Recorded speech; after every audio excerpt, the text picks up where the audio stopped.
Live from Mulkney Stadium here in Anchorage, Alaska, it's Matsu Miners visiting the Anchorage Bucs.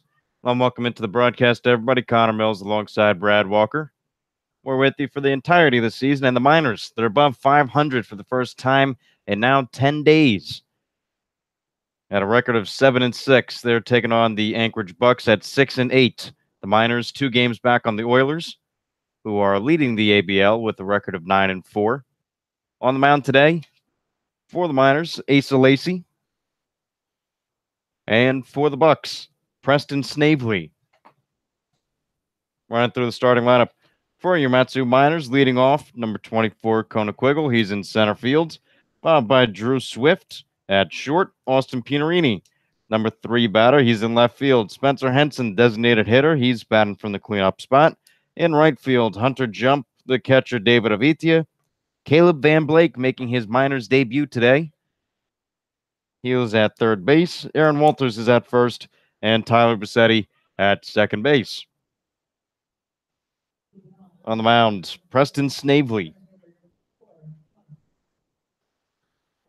Snavely did face the Miners on June 14th. He went 4 innings, allowed 6 runs, 5 of them were earned, and 7 hits. He was going against the man of the day yesterday, Kona Quiggle. First pitch into Quiggle is for a ball, and it's underway here at Mulkney Stadium. So Quiggle batting .265 on the season. The swings through the second pitch from Snavely. Counts now at 1-1. Quiggle was really all over it at the plate yesterday for the Miners. Third pitch too low for ball number 2. So in game number 2 yesterday against the Chinooks, Miners swept the day. But Quiggle led off as he watches a pitch on the outside corner make the count 2-2. In the leadoff spot, he only had 1 hit, but what a hit it was. A walk-off single in the bottom of the 11th inning in a game that was only supposed to go 7. The 2-2 from Snavely swung on, and this one's poked out into left field, foul territory, and out of play.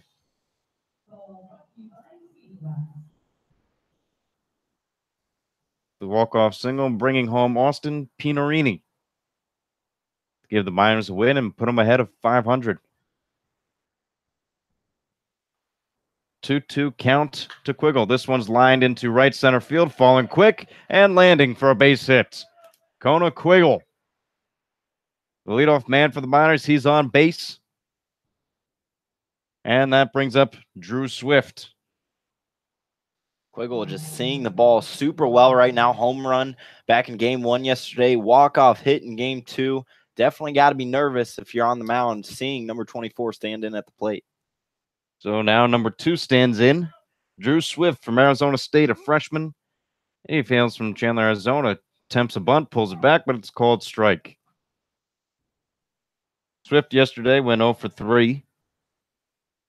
Season average might not be where he wants it, but he's been a huge help to the Miners in other areas, especially with his defense at shortstop.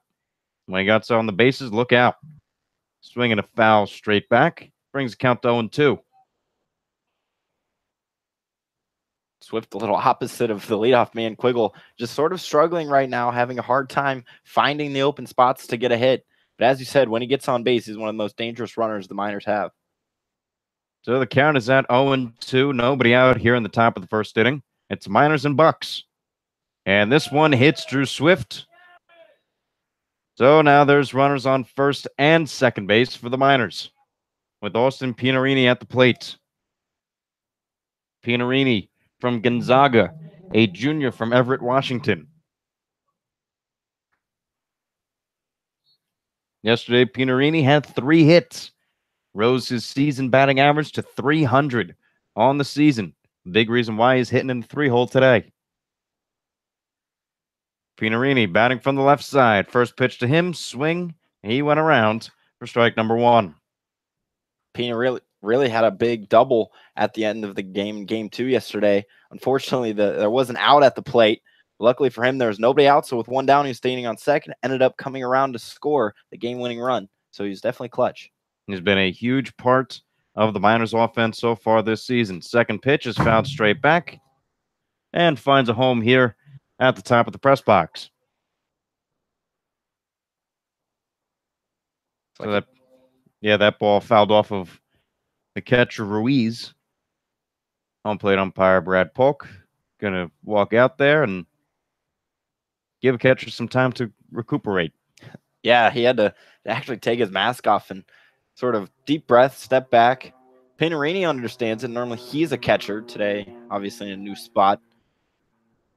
We've seen Pinarini before in the outfield, but he was recruited as a catcher. 0-2 the count, nobody out. The pitch right down the middle for strike three. So strike three called on Austin Pinarini. That's the first out of the top half of the first inning. That brings up the designated hitter, Spencer Henson. Pinarini just locked up there looking at a strike three. Luckily for the Miners, that's only the first out, and they still have two runners aboard. So they'd like to get the offense going, only scoring 2 runs in yesterday's game, scoring run early in the game, and then it took them all the way to the 11th to score another. So they'd like to help out their pitching. So Spencer Henson, the big bat in the Miners lineup at the plate. He watched a breaking ball go in there for a called strike. And Henson tacked on 2 more hits. His batting average so far is at .458 on the season. And for Henson, doesn't have enough at-bats to qualify for the ABL lead. But as he watches a pitch go in for a ball, if you take out the at-bats requirements, he's right there at the top. So 1-1 the count, 1 out here in the top of the first inning. Runners on first and second for the Miners. Snavely, long look back. Now he deals. This ball is laced foul towards the right side. So good line drive from Spencer Henson. But now the count falls down to 1-2. Henson just doing what he did this past spring at Oral Roberts, just bringing the lumber. Sometimes you see guys sort of fall off after having a great spring, but Henson's doing the opposite. Came in on fire here in Alaska. The 1-2 too far outside. Evens up the count at 2. And Henson, he's been hitting since day one. He really has, and he's seeing Snavely again, just like the rest of these Miners hitters, because last time Snavely had a start, it was against the Miners. And same for his counterpart for Asa Lacey. So after a long hold, Henson asked for a timeout. It was granted, and now the count still is 2-2 with 1 away. 1 runner in scoring position, and a runner on first. The pitch swung on, grounded over to third base. Offers goes to second for 1, over to first in time, double play. So a 5-4-3 double play retires the Miners here in the top half of the first inning. Anchorage Bucs come to the plate. You're listening to the Matsu Miners on the Miner Radio.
We're here in the bottom of the first inning.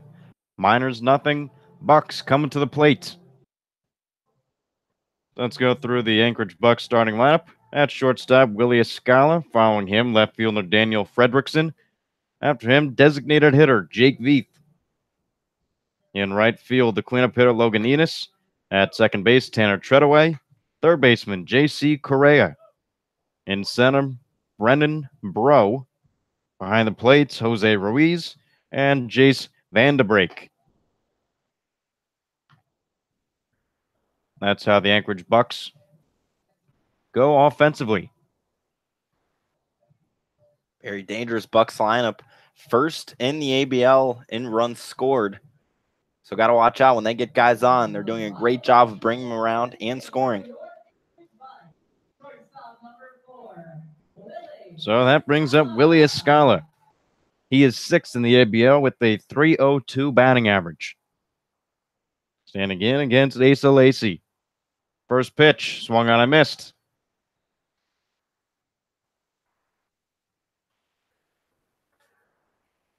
Nice little rivalry between Escala and Aviti. Obviously, they had the scuffle back in game one when these two teams played. Second one is popped off foul territory on the right side, giving chases Aaron Walters, and he runs out of room.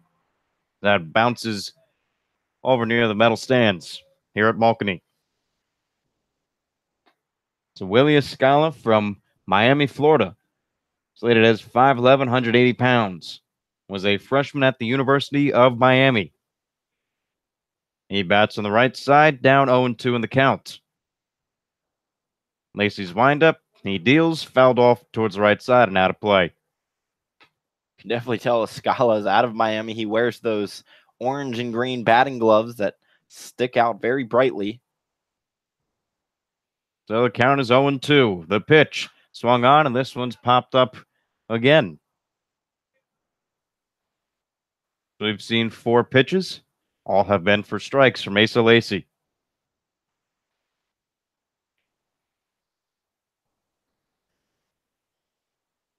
The 0-2 swung on, ground ball towards a hole on the left side. That's a base hit. So Willie Escala raises his batting average on the season, as now both the Miners and the Bucs get their leadoff man to reach.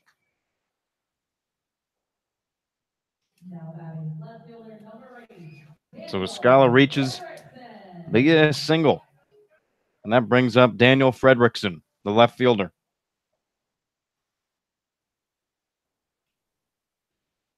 If you remember last time Lacey started, he had a 3-up, 3-down inning, so he'll start from the stretch right from the get-go. Bunt attempt is fouled straight back. Count is at 0-1. And last game, Fredrickson went 1 for 3, had an RBI, also walked, and is batting .273 coming into today.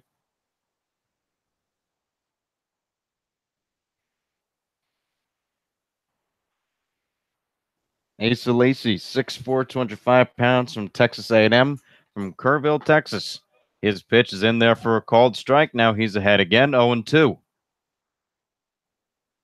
Well, Lacey not having a struggle with command. He was ahead against Escala, just giving up that ground ball where no one was and showing it right here against Fredrickson. And he tried to put him away with a couple of foul balls. Wasn't able to do so and got too close to the zone, and it was for a base hit for Escala. So he's ahead here on Fredrickson, 0-2. Nobody out here in the bottom of the first inning. There's no score between the Miners and the Bucs as Lacey checks over to first. Escala's back sliding. Nice move from Lacey. Seems like he's going to the plate, but then whips it right back over to first. That really is a benefit of the lefty. They have a little bit more leeway. The pitch, too low for ball number 1.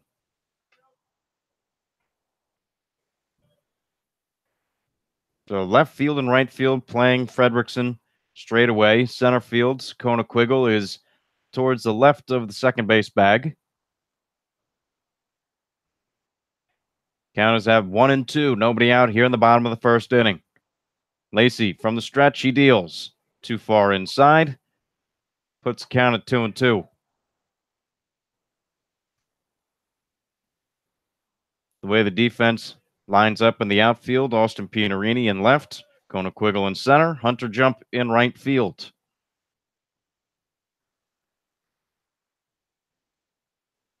I'll let you know the infield after the pitch. 2-2. Fouled straight back. So Caleb Van Blake making his first start for the Miners. He's at third base. Drew Swift at short, as always. Tyler Rossetti moves from third to second base. And Aaron Walters at first. The battery mates, Asa Lacey on the mound. David Avitia behind the plate. So 2-2 the count. Lacey checks over to first.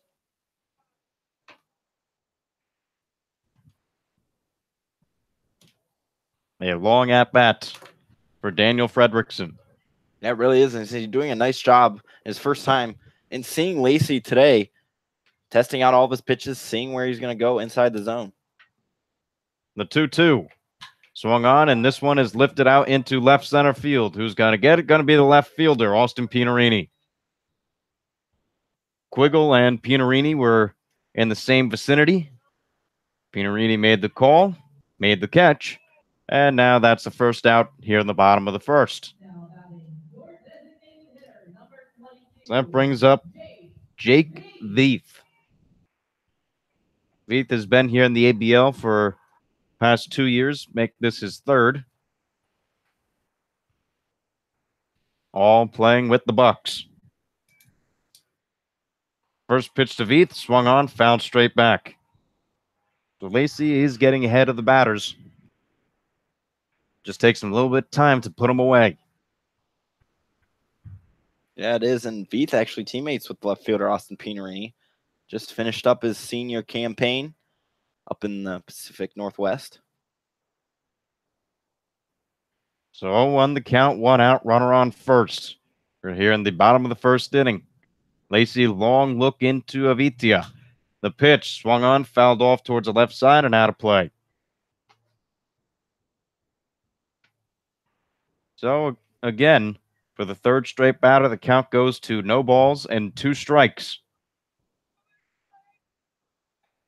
And Veith so far just tearing it up for the Bucs with that 444 average and 515 on base percentage. Already 10 ribbies to his name. And that's good for second in the ABL. It's 0-2 the count. Lacey checks over to first, and that ball gets away. That's going to roll all the way out into right field. Escala is moving all the way to third. We finally have the ball in the infield. Swift picks it up along the first base line. And now there is a runner on third base for Jake Veith.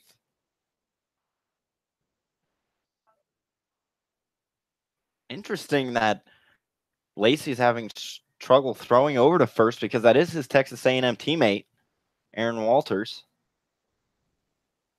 So a little errant throw from Asa Lacey puts runner in scoring position for the Anchorage Bucs here in the bottom of the first inning. The count is still no balls, 2 strikes with 1 out.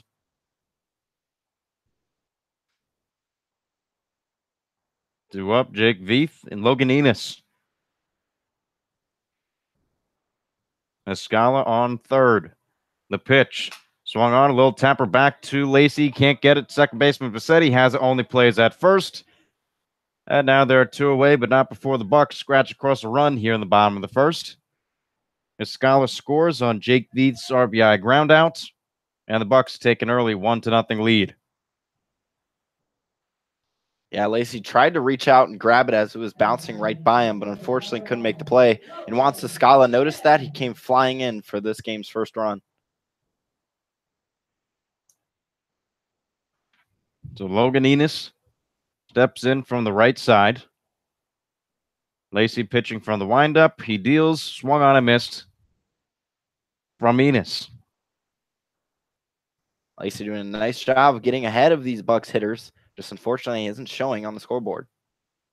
0-1, too far outside. 1-1 the count.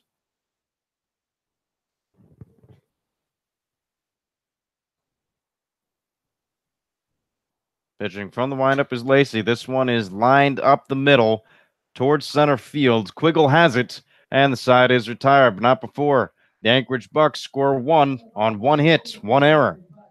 Nobody left on base. Bucs 1, Miners nothing. They're coming to play in the top half of the second inning. You're listening to the Matsu Miners on the Miner Radio.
Five, six, seven, due up here in the top of the second inning.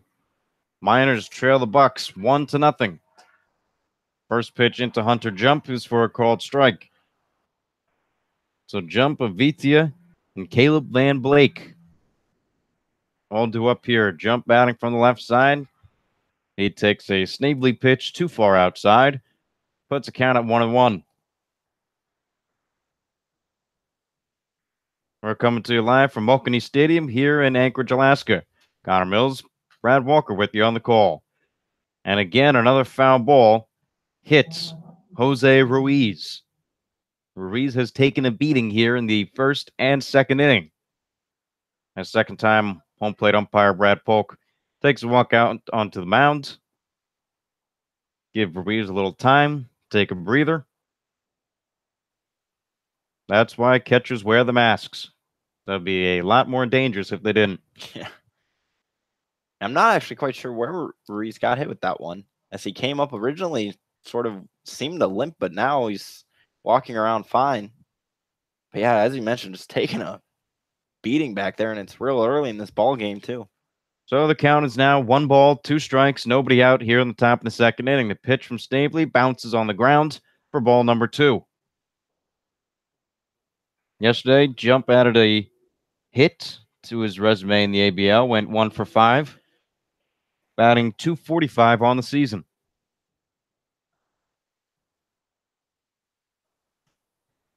So 2-2 the count. Pitch from Snavely. In there on the inside corner for strike 3 called. Hunter Jump retired looking, as that's the first out here in the top of the second. That brings up David Avitia. Snavely with 2 strikeouts, and both of them have had Miners hitters looking, so they need to sort of figure it out with 2 strikes and protect a little better. First pitch to Avitia, bounces on the turf for ball number 1. Avitia is right at the Mendoza line, batting .200 so far in the short beginnings of the season. 1 for 4 yesterday against the Chinooks as he takes another ball. 2-1 the count.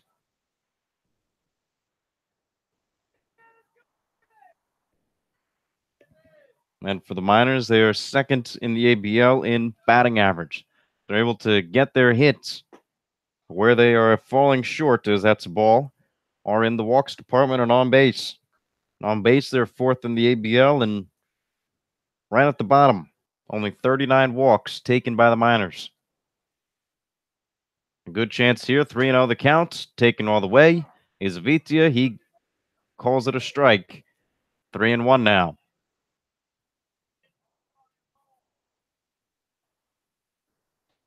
Miners, as Avitia swings, pops it up. It's in the infield. Shortstop Escala has it, makes a catch, and now there are two away. Jam job happening to David Avita with a strike on him. Couldn't quite get the full barrel on the bat on it. So that brings up the new minor, Caleb Van Blake. Van Blake bats left, throws right, 6 foot, 190 pounds from UC Davis. A junior there as he fouls it back. From Benicia, California. Count, no balls, 1 strike. 2 away here in the top of the second. Second pitch, too far outside for ball number 1. Van Blake was supposed to start yesterday.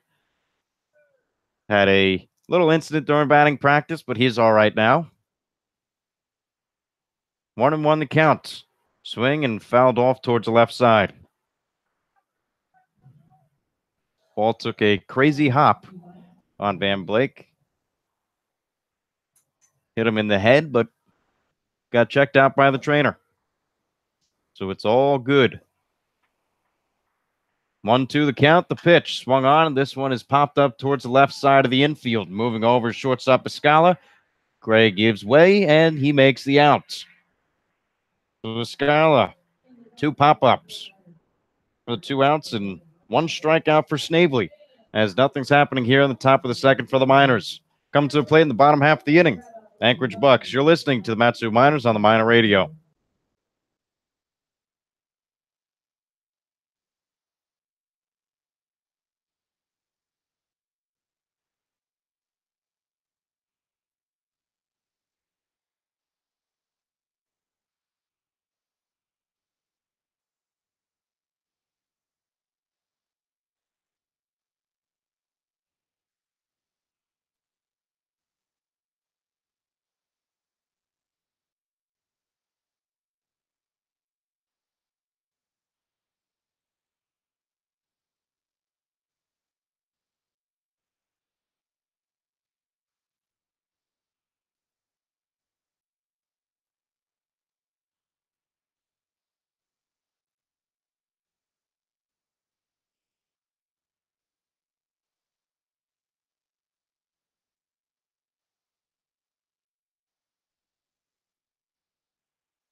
Five, six, seven, due up for the Anchorage Bucs as they lead the Matsu Miners 1-0 here in the bottom of the second inning.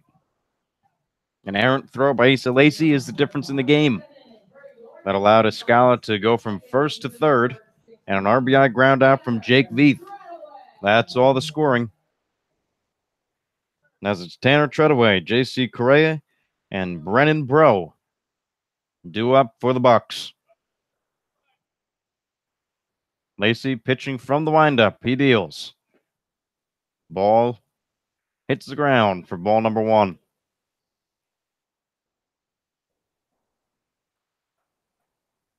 So the outfield straight away. Infield playing back. Second pitch into Treadaway's on the outside corner for a called strike. Lacey has that fastball working so far in the early part of this game, really hitting his spots quite nicely. The 1-1 from Lacey. Swung on, line drive over short for a base hit. Cutting it off is Kona Quiggle. And Tanner Treadaway had a single in yesterday's game, adds another one here today.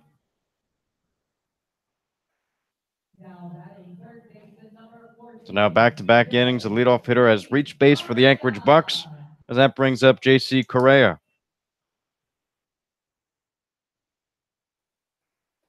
Correa didn't have a hit in yesterday's game, batting .216 on the season as he taps this one over to short. Drew Swift has it, fires over to second for 1, and no relay throw. So Swift is able to get the leadoff runner and the lead runner. So now there's 1 out here in the bottom of the second. Yeah, but he didn't really have a good chance of tossing it back over to first because he had to really lean and stretch from Swift's throw, as I think Swift underestimated the speed of the ball. It was a slow roller. It took some time for Swift to get there, and by the time Treadaway was almost at second, but they got him.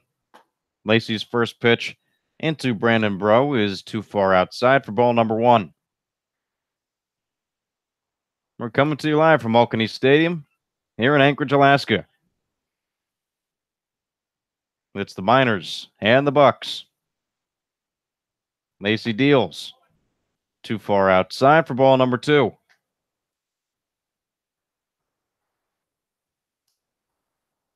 So 2-0 the count, 1 away. Runner on first.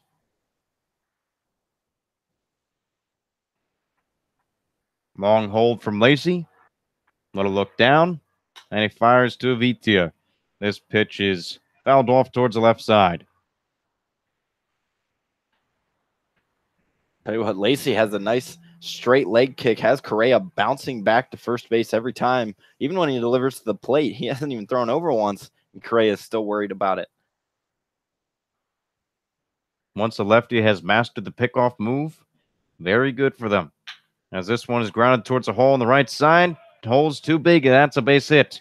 Rounding second and heading back for second is Correa, and standing on first with the single is Brennan Bro. So 2 hits here in the bottom of the second inning. And that brings up Jose Ruiz. Bucs not getting a lot of big power hits, but they're just putting balls in spots where the Miners aren't. Perfect example in that last at-bat, Bozzetti playing a little over for the double play ball, but unfortunately not in his normal position, wasn't able to range over to make the play. Ruiz batting from the right side. He taps this one foul towards the left side. And Ruiz 0 for 4 in yesterday's game against the Pilots. Season batting average at .094. So struggling just a bit here in the starts of the season. Count, no balls, 1 strike, 1 away. Runners on first and second. The pitch from Lacey's and the turf for ball number 1.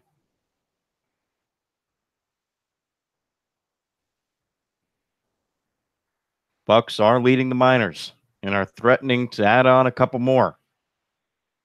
Runners on first and second. Maria's at the plate. Lacey looks to second, and now he fires in. That's a base hit right up the middle. Kona Quiggle has it. Rounding and staying at third is J.C. Correa, but now the bases are loaded for Jace Vandebrake. Vandebrake already has a home run on the season, tied for second in the ABL. So Asa Lacey in a sticky situation here. Runners on first, second, and third. That's going to bring a visit from pitching coach Jeff Erlap. At this time, I'd like to thank our internet broadcast sponsors, the Napa Auto Parts of Alaska and owner Jim Ruda. If you're here in Alaska, go to your locally owned Napa Auto Parts and ask about the Matsu Miner jersey giveaway for your chance to win. This meeting could be essential because it seems as if Lacey and Avito aren't really on the same page on some pitches, having to take some breaks after Lacey throws one and discussing where he wants it, what kind of pitch he wants. I'd imagine that has to be the main topic of this discussion. So with 1 out here in the bottom of the second, Vandebrake, and then the top of the order.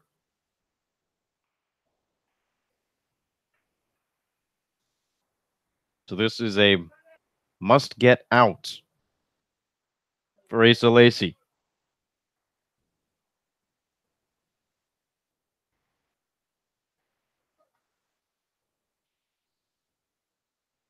So Jace Vandebrake out of Yakima, Washington, 6'2", 200 pounds, a junior at Gonzaga University. Batting from the left side. There is 1 out here in the bottom of the second inning. Bases are loaded for the Anchorage Bucs. They lead the Miners 1-0. First pitch in from Lacey is swung on. I believe that ball kind of bounced before getting to the plate, so he caught Vandebrake. looking for a fastball. Instead, he gives him the breaking pitch. Yeah, Van de Break a little jumpy, has bases loaded with only one out, wants to deliver with the big hit. Fortunately, way out in front of that one. So no balls, one strike, one away. The pitch from Lacey swung on, and that one too. I don't know if that was fouled off or bounced before, but nonetheless, 2 strikes. I believe it was fouled off a little bit over to the left. 0-2 the count. Lacey pitching from the windup, staring in, getting the signs from Avitia. He's got it and deals. Swung on and found straight back. So 3 straight balls swung on, 2 straight fouled back.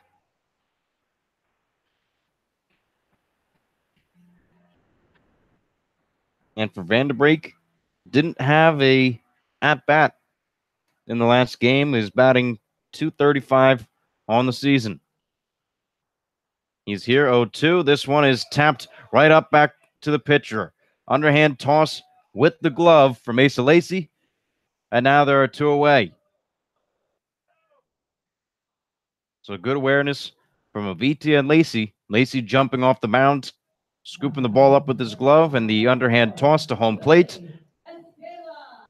keeps the Bucs scoreless here in the second. They do, however, lead the game 1-0. So Asa Lacey 1 out away from working out of a jam. First pitch to Willie Escala is too high and away for ball number 1. Really was a nice athletic play from Asa Lacey, using the momentum down from the mound to just scoop with his glove and then toss it with his glove as well into Avitia, who was right there to make the out. The 1-0 swung on a missed from Escala. Brings the count to 1-1. So third base is Brandon Bro, Jose Ruiz. He's on second. Jace Van de Break at first. Willie Escala at the plate. He calls time after a long look in from Asa Lacey. Count is at 1-1, 2 away here in the bottom of the second inning. The pitch, a big breaker in there for strike 2 called. That was pretty nasty. That started well outside and then just shot inside the zone for strike 2. 1-2 the count, 2 outs. The pitch swung on and missed, strike 3. A big strikeout from Asa Lacey retires the side. Little confusion here at the plate. Not sure what this confusion is. It looks like we had it right. The Miners are now slowly jogging off, and well, we're not too sure what the Bucs are complaining about. Willie Escala goes down on strikes. Head coach Ken Hokoff is going to have a chat with Brad Polk, but this half of the inning is retired. So Asa Lacey, after getting into a bases loaded jam, gets out of it for 3 strikes. You're listening to the Matsu Miners on the Miner Radio.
So after some confusion on the bottom of the second inning, on the Willie Escala strikeout, call stands.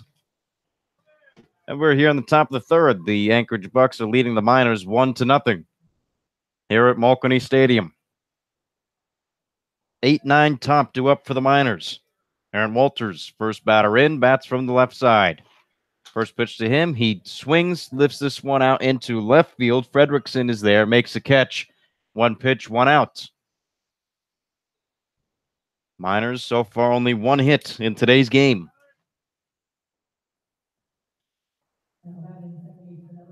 So Tyler Bassetti bats from the right side, playing second base today. Has been a utility infielder, but always finds his way to stay in the lineup. Good quality to have in a ball player. Takes first pitch from Snavely, too far inside for ball number one.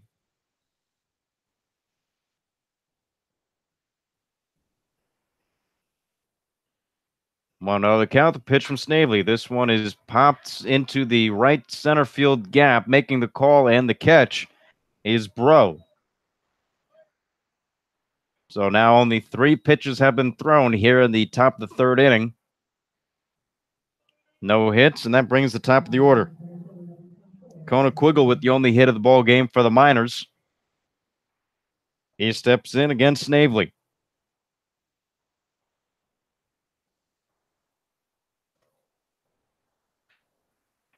First pitch into Quiggle. Swung on and fouled back. The Miners getting a little antsy here. Attacking the first pitches thrown. And the last hit from Bozzetti, really not a lot of carry here in Mulkany. A lot of the wind always coming in, so it's really hard to shoot one out. And that was showed by Bozzetti in his last at bat. Second pitch into Quiggle is fouled straight back. Make the count. No balls, 2 strikes.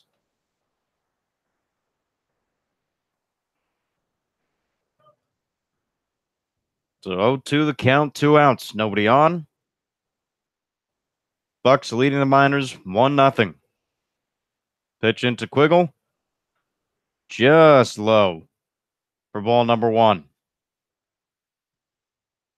Ball looked to be in the middle of the plate. Was it high? Was it low?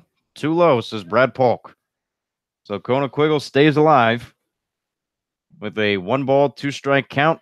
The pitch, this one is looped over into left field, falling fast, but making the catch is Fredrickson.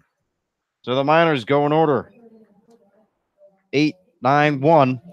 No runs, no hits, no errors, nobody left on base. Bucs are coming to the plate. They lead this game 1-0. You're listening to the Matsu Miners on the Miner Radio.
It's the bottom of the third inning here at Mulcahy Stadium.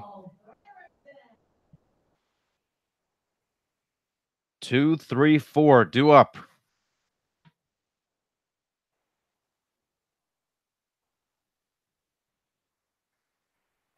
Daniel Fredrickson batting from the left side. First pitch he sees, lines this one into center field. That's for a base hit. The 1 pitch, 1 single for the Bucs as they get in business. 5 hits now for the Anchorage Bucs as we're here in the bottom of the third inning.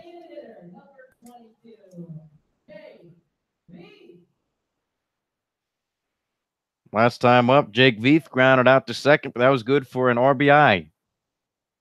Brought home Willie Escala. Asa Lacy down dealing. Breaking pitch too far inside for ball number 1. So Lacy has had to deal with a leadoff hitter reaching base in the first, second, and now the third inning. Second pitch into Veith. He fouls it off towards the left side.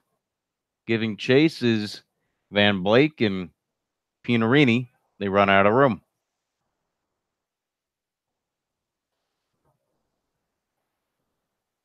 So the count, 1 ball, 1 strike, nobody out. Runner on first. We're here in the bottom of the third. Bucs are leading the Miners 1-0. Pitching from the stretch, Lacy.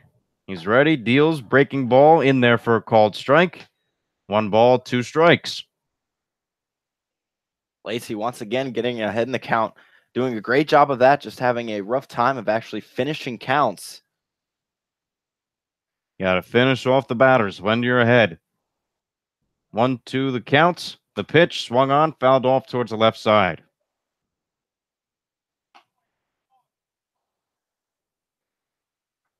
So the count remains 1-2. On deck, Logan Enos.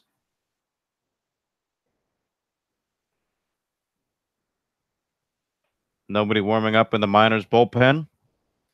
As a pitch to Veith is too low. Stolen base will be credited for Fredrickson as he took off on the throw. So a good lead and good jump for Fredrickson. He's now on second. Yeah, VT kind of struggled with the transition from glove to hand. It's a bit of a late throw. So the count is now 2 balls, 2 strikes, nobody out. Runner on second base for the Bucs. The pitch too far outside for ball number 3. So the count runs full. With that stolen base, that's Fredrickson's first stolen base of the season. 14th now for the Bucs. They were tied third with the Miners, so they will jump ahead and take solo third. 3-2 count.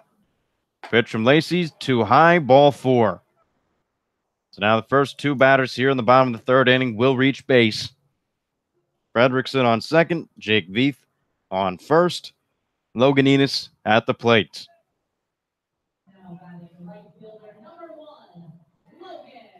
Lacy once again getting ahead in the count and just struggling to find a way to put out the hitter. Need to do a better job of that if he wants to keep this score down for the Bucs. Enos in yesterday's game appeared as a pinch hitter. Only 1 at bat as he tries to lay down a bunt, but it's going to hit him in the box. So it's going to be a foul ball. Breaking in from third was Caleb Van Blake.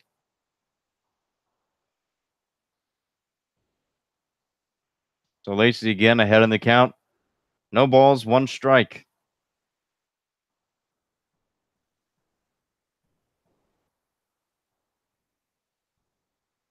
Lacy from the stretch, he deals. Bunt attempt is no good. Throw down to second is not in time.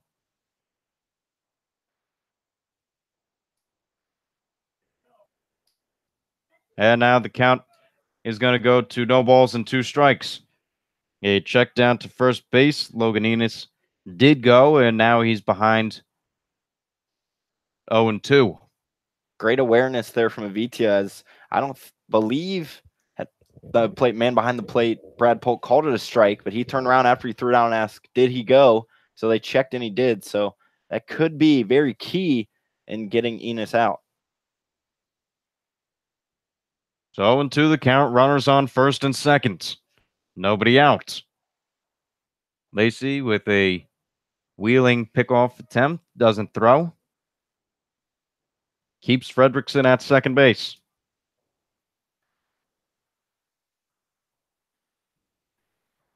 0-2 the count. Lacy, long look into Avitia. He's ready. Stares back at second. And the deal. Swung on a miss, strike 3. So Lacey is able to get his second strikeout of the day. As that will bring up Tanner Treadaway.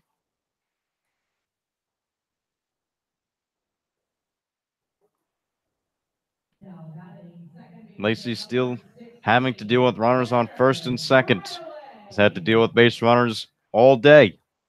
As a leadoff guy, has reached base in the first, second, and here in the bottom of the third.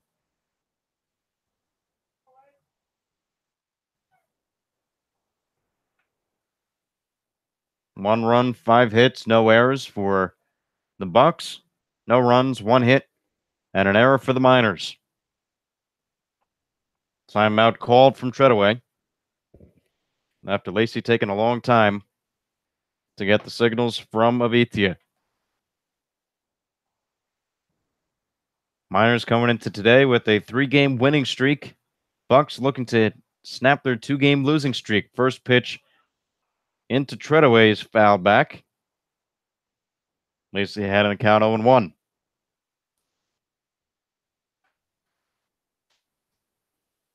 Fredrickson on second. Veith on first. Treadaway at the plate. Nice little crowd here at Mulcahy Stadium.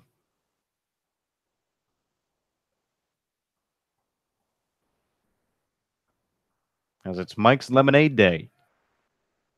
The 0-1 from Lacey. Too far outside. Brings the count to 1-1. And Lacey, it's got to be tough for him to get a nice rhythm going, considering he is the starter, so he normally works out of the windup. But ever since that first inning, he's been really working out of the stretch other than the leadoff batter. Takes his time between pitches.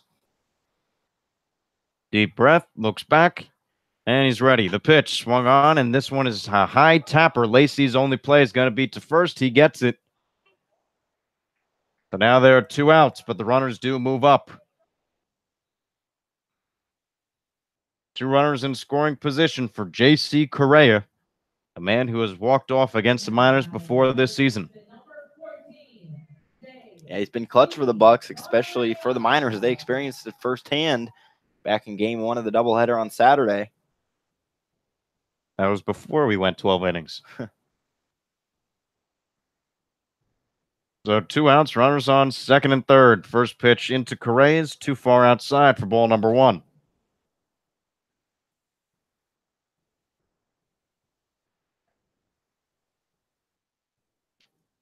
Want to know the count? 2 outs. Lacey deals a breaking pitch too low. That one's going to draw a conversation from Avithia. They got to get their signal straight. As it doesn't look like he was expecting a breaking ball at that point.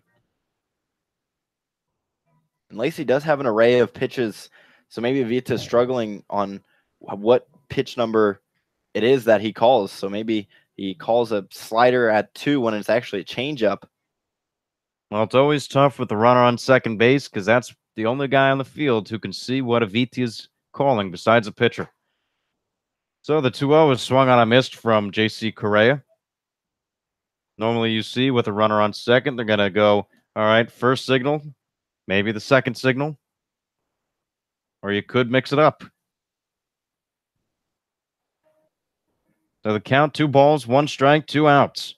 Pitch into Correa's, too far inside for ball number 3. First base is open. Should Lacey walk him, no damage would be done. But for the Miners, they have 71 walks in the ABL as this one is fouled off towards the left side. And if Lacey did decide to walk, that would bring up the left-handed Bro, so it would be a favorable matchup for Lacey on the mound. But again, as a pitching staff, you don't want to see 71 walks as a total. The 3-2, too far outside, make it 72 walks. Actually, make it 73. Jake Veith reached by a walk earlier in the inning, so 2 walks now here in the bottom of the third. As a lefty on lefty matchup, like you said, Brennan Bro versus Asa Lacey. Lacey with a long look at home plate umpire Brad Polk after that fastball. He thought it was a strike. The bases are loaded again as this one is lined just foul. If it was straighter, that would have been a home run, a grand slam, but it was not. That one cutting right through that wind. That sort of always blows in. No balls, one strike. Bases are loaded here in the bottom of the third inning. The pitch from Lacey. Bounce and it gets away from Avitia. In to score is Daniel Fredrickson. The Bucs now lead the Miners 2-0.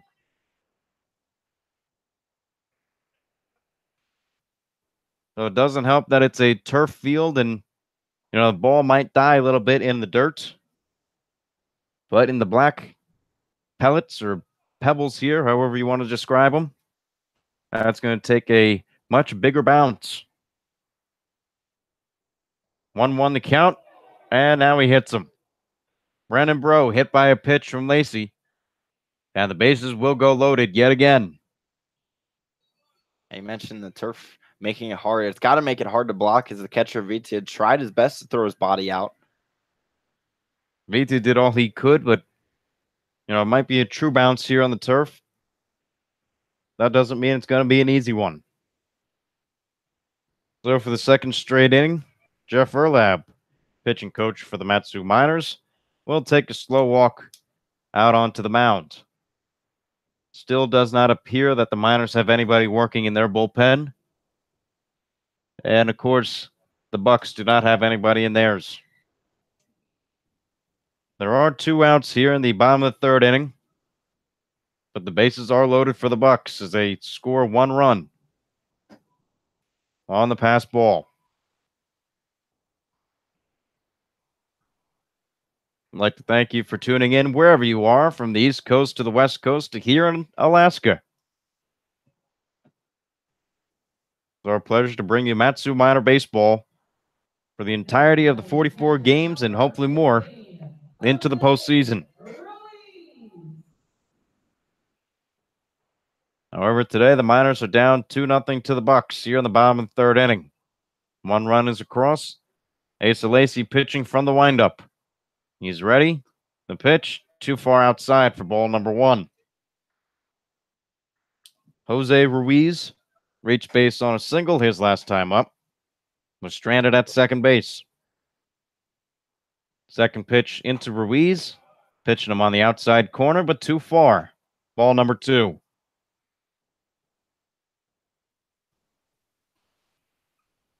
Two balls, no strikes, 2 outs. Bases loaded. Lacey's pitch swung on and grounded along the left field line. So now the count goes 2 balls, 1 strike. Lacey's really working this inning. This is already the 7th hitter he's faced. The pitch taken for a called strike. Evens up the count at 2.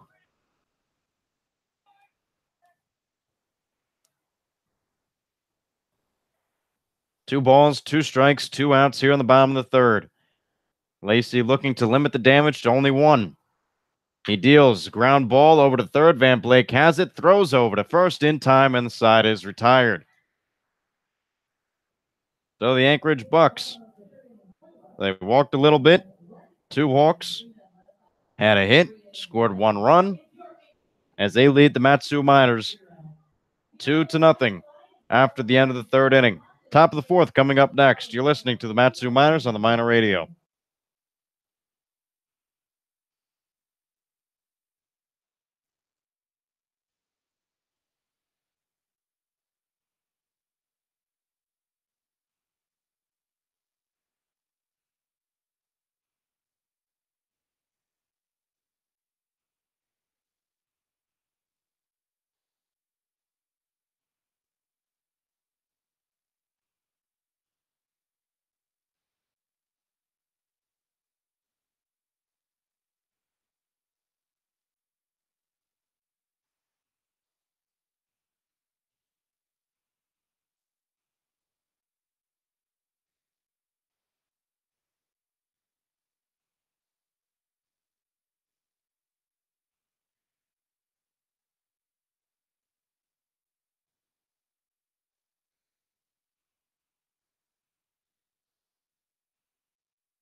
Anchorage Bucs leading the Matsu Miners 2-0.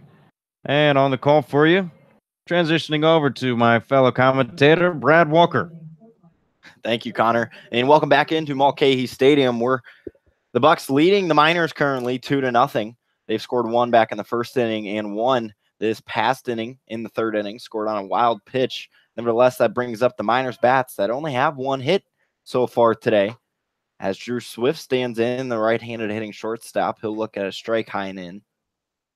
He's facing Preston Snavely, who currently is dealing so far for the Bucs, only giving up one hit on no runs. As Swift fouls it over to the right side, he's now down on the count 0-2. Swift reached back in the first inning in his first at-bat on a hit-by-pitch, ended up getting thrown out at second on a ground ball. But would like to get things started here for the Miners. Snavely kicks and delivers a hard liner over to the hot corner at third base, but Correa makes the nice snag for out number one. That was a nice play from Correa.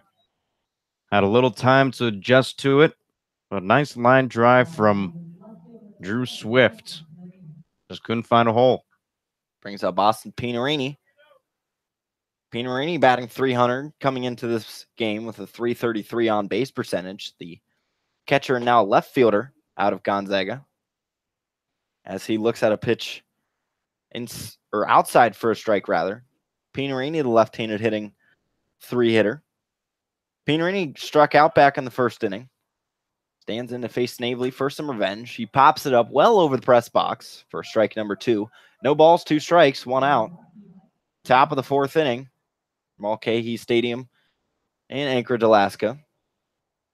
The Miners currently leading the season series over the Bucs 2-1.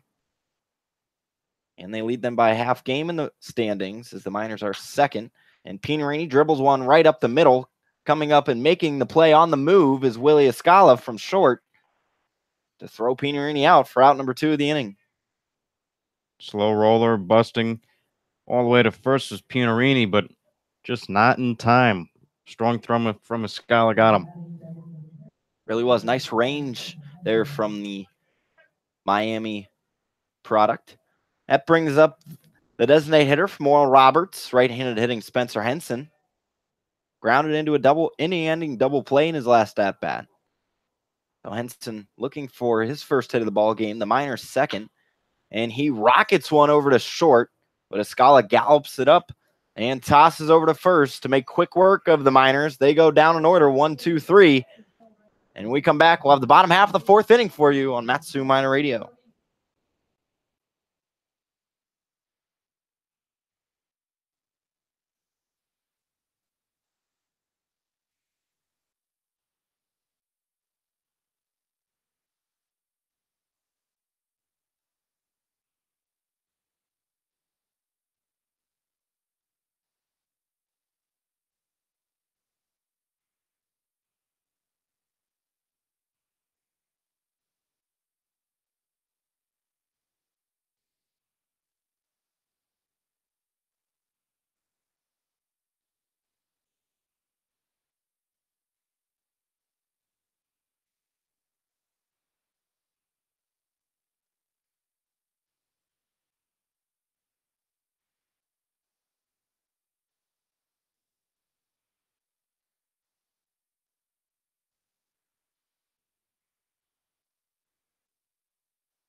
Welcome back into Mulcahy Stadium here in Anchorage, Alaska. The Miners on the road taking on the Anchorage Bucs. They currently trail 2-0 as the tall left-hander from Texas A&M still stands on the mound for Matsu, Asa Lacey.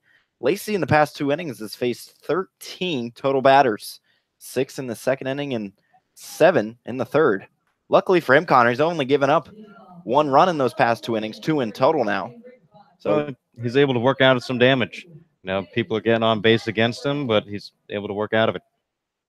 So doing a great job of minimizing the damage, but would like to not have any damage as he delivers a first pitch into Van de Break, who lines one in the left center alley, and he's around first. He'll stand into second, round, but hold up at second for a leadoff double And for the fourth inning in a row to start this game, the Bucs have their leadoff man on. Nice piece of hitting from Van de Break. Jumped on an early fastball and smacked it over into left center field. This is a very good hitting team. They lead the ABL in hits with 104 coming into today. Obviously, they have 110. Yeah, and they're doing a great job. I mentioned it a bit earlier, but they bring in the runs as well, leading the ABL in runs. Now their total's up to 60 total on the season. So for the fourth straight inning, here in the fourth inning, Lacey works out of a strike, delivers a first pitch strike to Willie Escala. Counts at 0-1. Bucs leading the Miners 2-0 as we sit in the home half of the fourth inning. Escala, the right-handed shortstop out of the University of Miami. Lacey kicks and delivers. A bunt is straight up in the air, and making the easy play is David Avitia for out number 1. Escala with clear frustration from him as he immediately takes his helmet off and sort of walks back to the dugout with his head down. Would have liked to have that sacrifice down to have a man on third with only 1 out.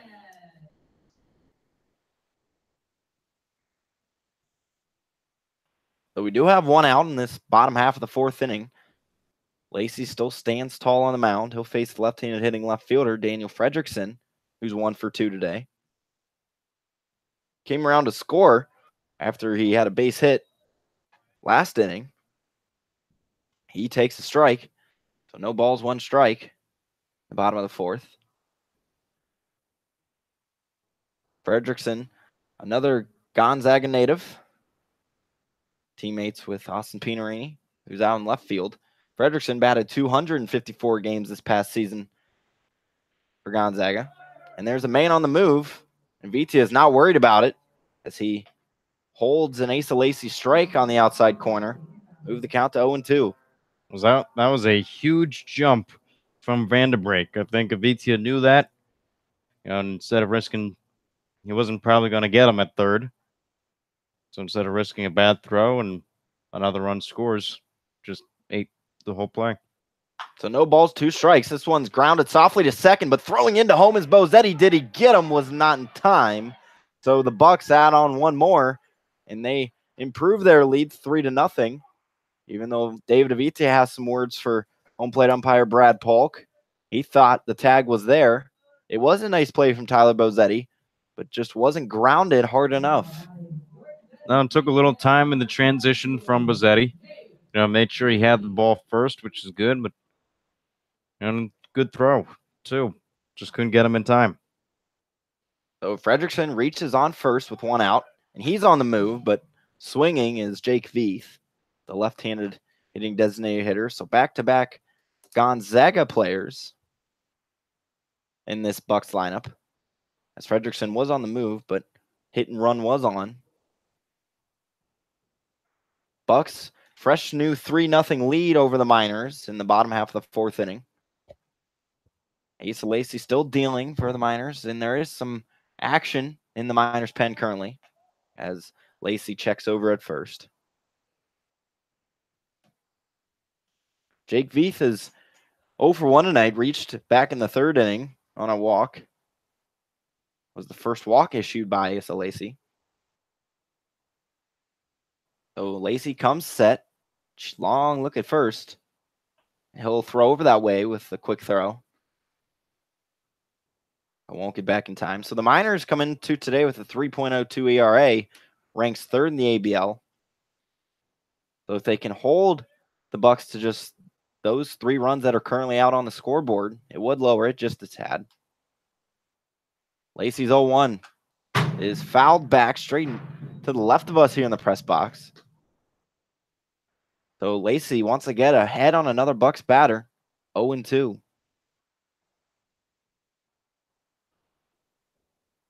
And Lacey had 48 strikeouts this past season at Texas A&M.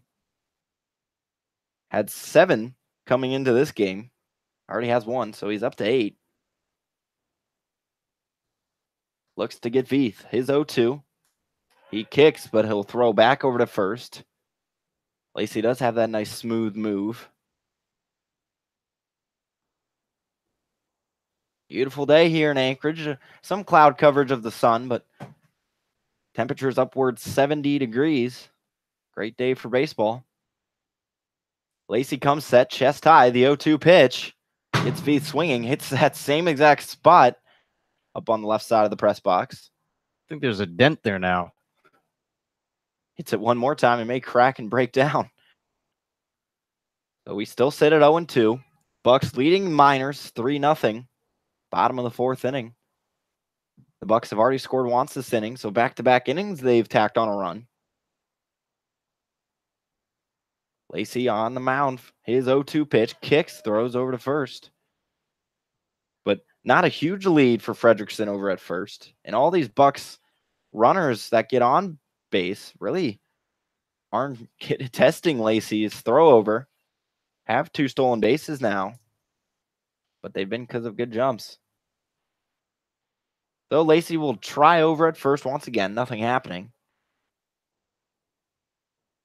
So Lacey trying to find a bit of rhythm here as he's ahead in the count to Jake Veith, 0-2, looking for out number 2 of this bottom half of the fourth inning. He comes set from the chest, kicks and fires. That one's low in the dirt. Avitia blocks it, and on his horse down to second is Fredrickson, and Avitia's throw is not in time. So the Bucs get a runner in scoring position with 1 out. Fredrickson advancing. And the Bucs are really getting good reads. You know, if they see the ball's going to be in the turf, they jump on it. The last time the Bucs had a runner in scoring position was earlier this inning. Began to break, stole a bag, and then ended up coming around to score on a fielder's choice, which they tried to throw down. They couldn't quite get him. Nevertheless, the count has moved to 1-2. Lacey checks second, now motions to the plate.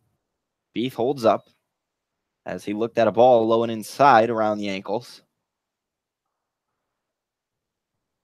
So the count is tied up at 2 with only 1 out.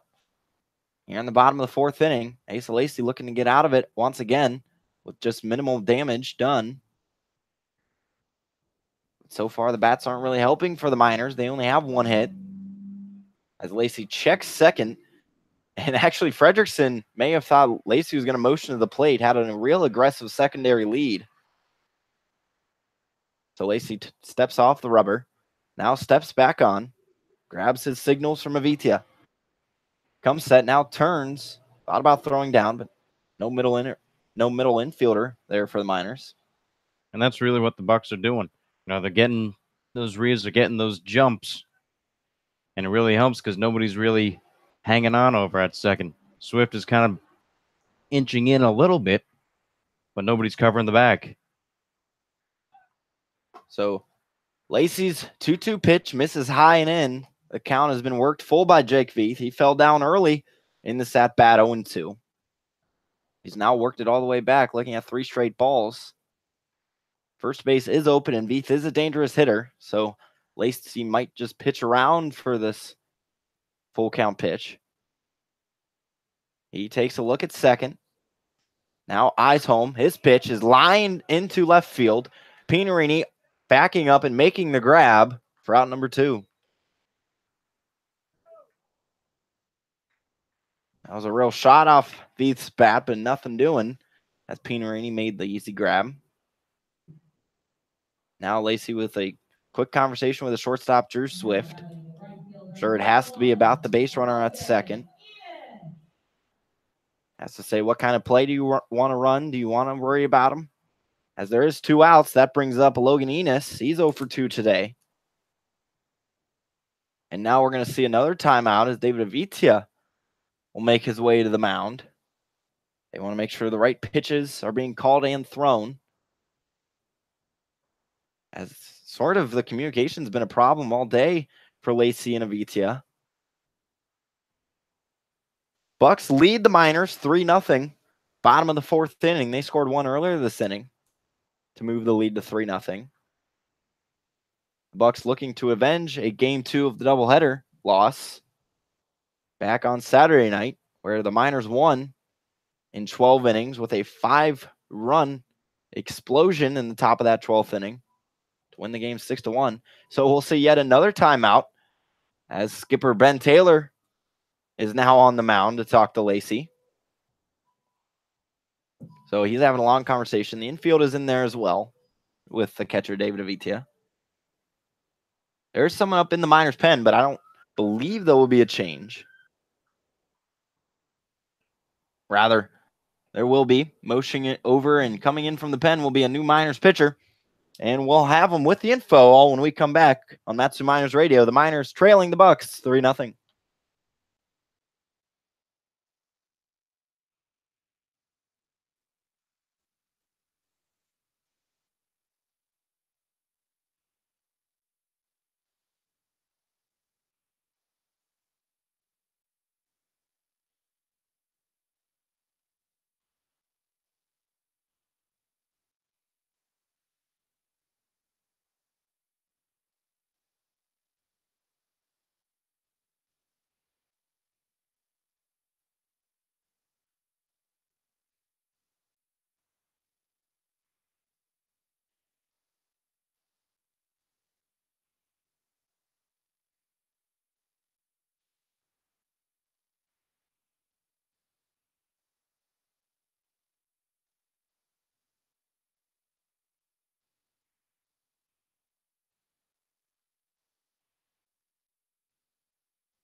Welcome back into the bottom half of the fourth inning. And with 2 outs, we see a pitching change. Sean Hughes will stand in for the Miners, the power right-hander. He relieves Asa Lacey, who went 3 2/3. Gave up 6 hits and 3 runs, all which were earned. Issued 2 walks and only had 1 strikeout, so not a wonderful start from Asa Lacey. Nevertheless, only leaves back a 3-0 lead. And also, the one runner that is on for the Bucs is responsible to him. So that brings in Sean Hughes. We did see Hughes last night in the win against the Chinooks. He had a scoreless inning with 1 strikeout, set down the Chinooks in order. He'll look to do the same right now as he faces Logan Enos, the left-hander hitting right fielder. Rather, Enos is a switch hitter. He will bat lefty, however, against the righty Hughes. So the Bucs have a man on second with 2 outs, and actually, Fredrickson kind of stood on third. I wonder if either A, he forgot what base he was on, or B, trying to pull a fast one. Nevertheless, the second place umpire catches it and says, hey, get back over there. So 2 outs, bottom of the fourth. Miners trailing the Bucs 3-0. Hughes his first pitch. Big breaker. Nails that outer edge for strike 1. Surprisingly, goes with the breaker on the first pitch. Typically, his go-to is a fastball, Connor. Yeah, it is. He must be feeling good. Hit the breaking pitch in the bullpen and, has confidence enough to throw a first pitch strike. Hughes is 0-1. Comes with the fastball this time. It's low and in the turf, but nice block by Avitia. So count is moved to 1-1. With 2 down in the bottom of the fourth inning, Bucs lead the Miners 3-0. They added 1 more earlier this inning. But Hughes looking to end all thoughts of another run. Long look at second. His pitch home misses low, so the count's at 2-1. Hughes comes into this game having pitched 3 2/3 so far for the Miners. He struck out 5, walked 5, and also given up 6 hits out of Boston College. So he takes a step off the rubber, wipes the sweat off of his forehead. Hughes also hailing from Williamsburg, Virginia. So an East Coaster, a rarity on this Miners roster. His 2-1 nails the outside edge. Count is tied up at 2. And the Miners just need 1 more strike to get out of this fourth inning with only 1 run given up. As the bats for the Miners, this would be a great chance for him to come out if Hughes can shut down Enos right here. Count tied up at 2. Hughes kicks and deals. gets Enos to dribble one over to the right side. So we'll stay at 2-2 with 2 outs. Enos, as I mentioned today, 0-2, 0-4-2, the New Mexico State player. And 58 games played, batted .314 for New Mexico State this past spring. Uses 2-2, just misses outside, move the count to full. So had a really nice spring with that .314 average. Came in to score 57 times, had 40 ribbies, and 22 extra base hits. So really nice campaign for Enos. Count is full, 2 down. The payoff pitch is a fastball that just misses. Hughes didn't think so. He took a few steps off the mound towards the dugout. Nevertheless, he will walk Enos on, and the Bucs have 2 runners on with 2 outs. So that's the third walk drawn by the Bucs today. As now Frederickson on second and Enos is on first. Brings up the second baseman Tanner Treadaway. He bats from the right side. He's 1 for 2 today. Base hit back in the second inning. Hughes comes set. His first pitch to Treadaway is a bender that misses high.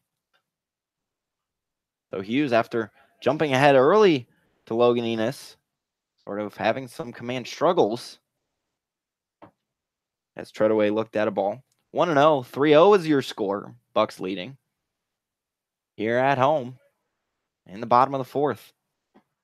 Hughes is 1-0. This one hits the lower portion of the plate. So we have moved to 1-1 with 2 down in this fourth inning. In this rivalry game between the Bucs and the Miners, these two teams met last year in the top of the World Series. The Miners coming on top, win their 3rd straight championship. Uses kicks and deals. Is 1-1, nails the inside corner for strike 2. So Hughes once again ahead of the count, 1-2 with 2 down. Hughes coming pitching back-to-back days, trying to prove himself in this bullpen. Say, hey, I can be a reliable arm whenever you need me. As Treadaway is currently the Oklahoma commit. Spent last season, however, at Seminole State. So his 1-2 is chopped over to the left side. Bozetti has it and makes the play for out number 3. So the Bucs do add on 1 more on a couple of hits, but that's all they'll do as they leave 2 stranded. And we move into the 5th inning. Bucs on top of the Miners, 3-0 on Matsu Minor Radio.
Welcome back into Mulcahy Stadium.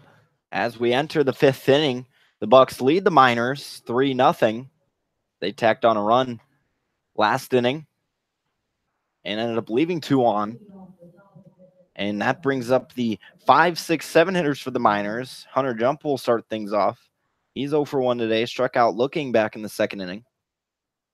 And Preston Snavely, who in his first start was against the Miners, as Jump grounds one right back to Snavely, who makes the easy play for out number 1. Snavely, in his first start against the Miners 6 days ago on June 14th, went 4 innings, so has already gone 1/3 farther than that, and he'll stay out there, I'd imagine, for at least the rest of this inning, if not more.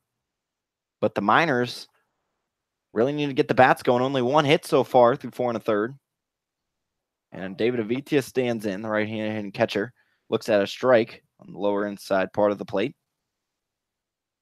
Avitia 0 for 1 today as well. So the 0-1 to Avitia misses low and away. Avitia came in today batting .200, as my partner mentioned earlier. Had 4 ribbies. Snavely winds and deals, and this one hit grounded hard over the short and third base gap, but cutting it off and making the nice play over is J.C. Correa, the third baseman. Correa covering a lot of distance, stepping in front of the shortstop Escala, but he had the better play on the ball and good throw. It's all about momentum, especially in the infield. Correa had it there, so check that down as a 5-3 putout for out number 2. And that brings up Caleb Van Blake, left-handed hitting third baseman. He looks at a ball in the turf. So Van Blake looking for the Miners' second hit today. The first hit of his Miners' careers. This is his debut. Out of UC Davis. Had a nice spring through 53 games, about a .264. Had a .333 on base percentage and drove in 32 runs. So he looks at a ball low and away. And Van Blake, much like a lot of these players on the field, had a killer senior year back in high school, batting .427, scored 25 times, and had 24 RBIs. So Snavely winds and kicks. The 2-0 misses high and in. So Van Blake is well ahead in this count. 3-0. I have to imagine that he will be looking all the way at this pitch as the Miners have 2 outs. But if he sees one on a silver platter, I'd imagine he has to go for it. So Snavely delivers in the 3-0 and he misses away. So ball 4. So the Miners, for the second time tonight, rather third time, have a runner reach a board. First time on walks. So that brings up Aaron Walters, another lefty in this Miners order. The first baseman out of Texas A&M flew out to left field in his last at-bat. Walters, a lot of pop in his bat. He can definitely send him over, as we've seen in batting practice. Has yet to do so far in the Miners season as he looks at a ball low and away, and only had 1 home run this past season at Texas A&M. But recently, Walters is definitely doing well at the plate. As Snavely kicks and deals the 1-0 in for a strike. So we're tied up at 1.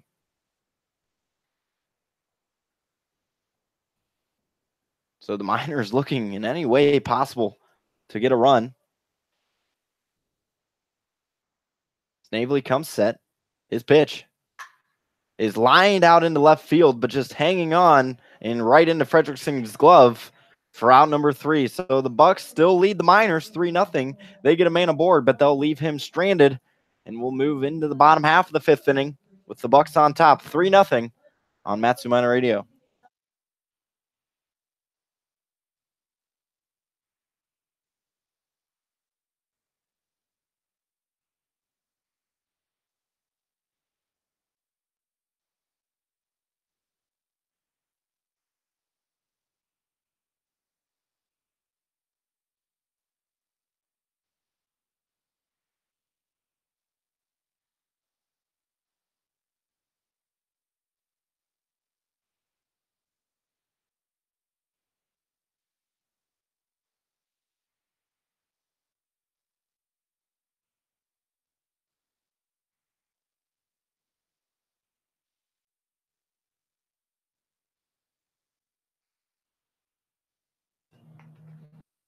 Welcome back into the bottom half of inning number 5 here at Mulcahy Stadium in Anchorage. The Miners still see Sean Hughes on the mound. They trail the Bucs currently 3-0. But if you look currently in the standings, you'll see that the Bucs actually are trailing the Miners by a half of a game, rather, game and a half. Oilers lead the ABL currently with a 9-4 record, and then it goes the Miners sitting at 7-6, the Bucs at 6-8, and then the Pilots and Chinooks are tied at the bottom at 5-7. And all three of those teams, the Bucs, Pilots, and Chinooks, are all tied at 3.5. So definitely still a tightly contested race as we're still in the beginning portion of this season.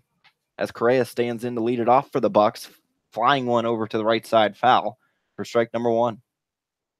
Hughes coming in last season, or last inning rather. He misses for a ball in low. If he was here last season, we would have stats on him, but this is his first season as a minor. Came in last inning, faced 2 batters, walked his first, and then got Treadaway to ground out. Nevertheless, counts tied up at 1. Hughes kicks and fires. Big bender in there for a strike. He's ahead in the count 1-2 against J.C. Correa. The third baseman, last name sounds familiar. Well, it should. He's brothers with Astros infielder Carlos Correa, as Hughes misses outside for ball 2. Correa was actually drafted by the Astros as well in the 33rd round this past year's draft. Hughes' 2-2 is fouled off over to the right side. And Carlos has even said he's jealous of JC's swing, says it's smoother than mine is. So that's quite the compliment coming from your major league playing brother, as Correa hits one on the ground over to short. Swift scooping and throwing over to first for out number 1. Swift so smooth over that short. You know, he's got the best hands in the ABL that we've seen so far, and makes the transition look so easy. With 1 out, that brings up Brennan Bro, the left-handed hitting center fielder.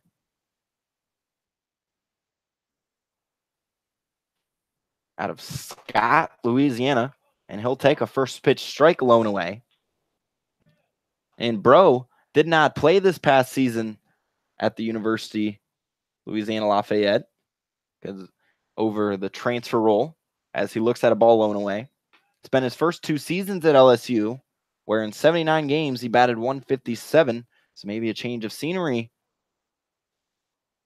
for Mr. Bro will help him out.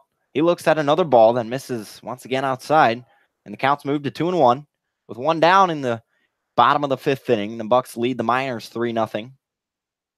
They've scored 2 in the past 2 innings and 1 back in the first.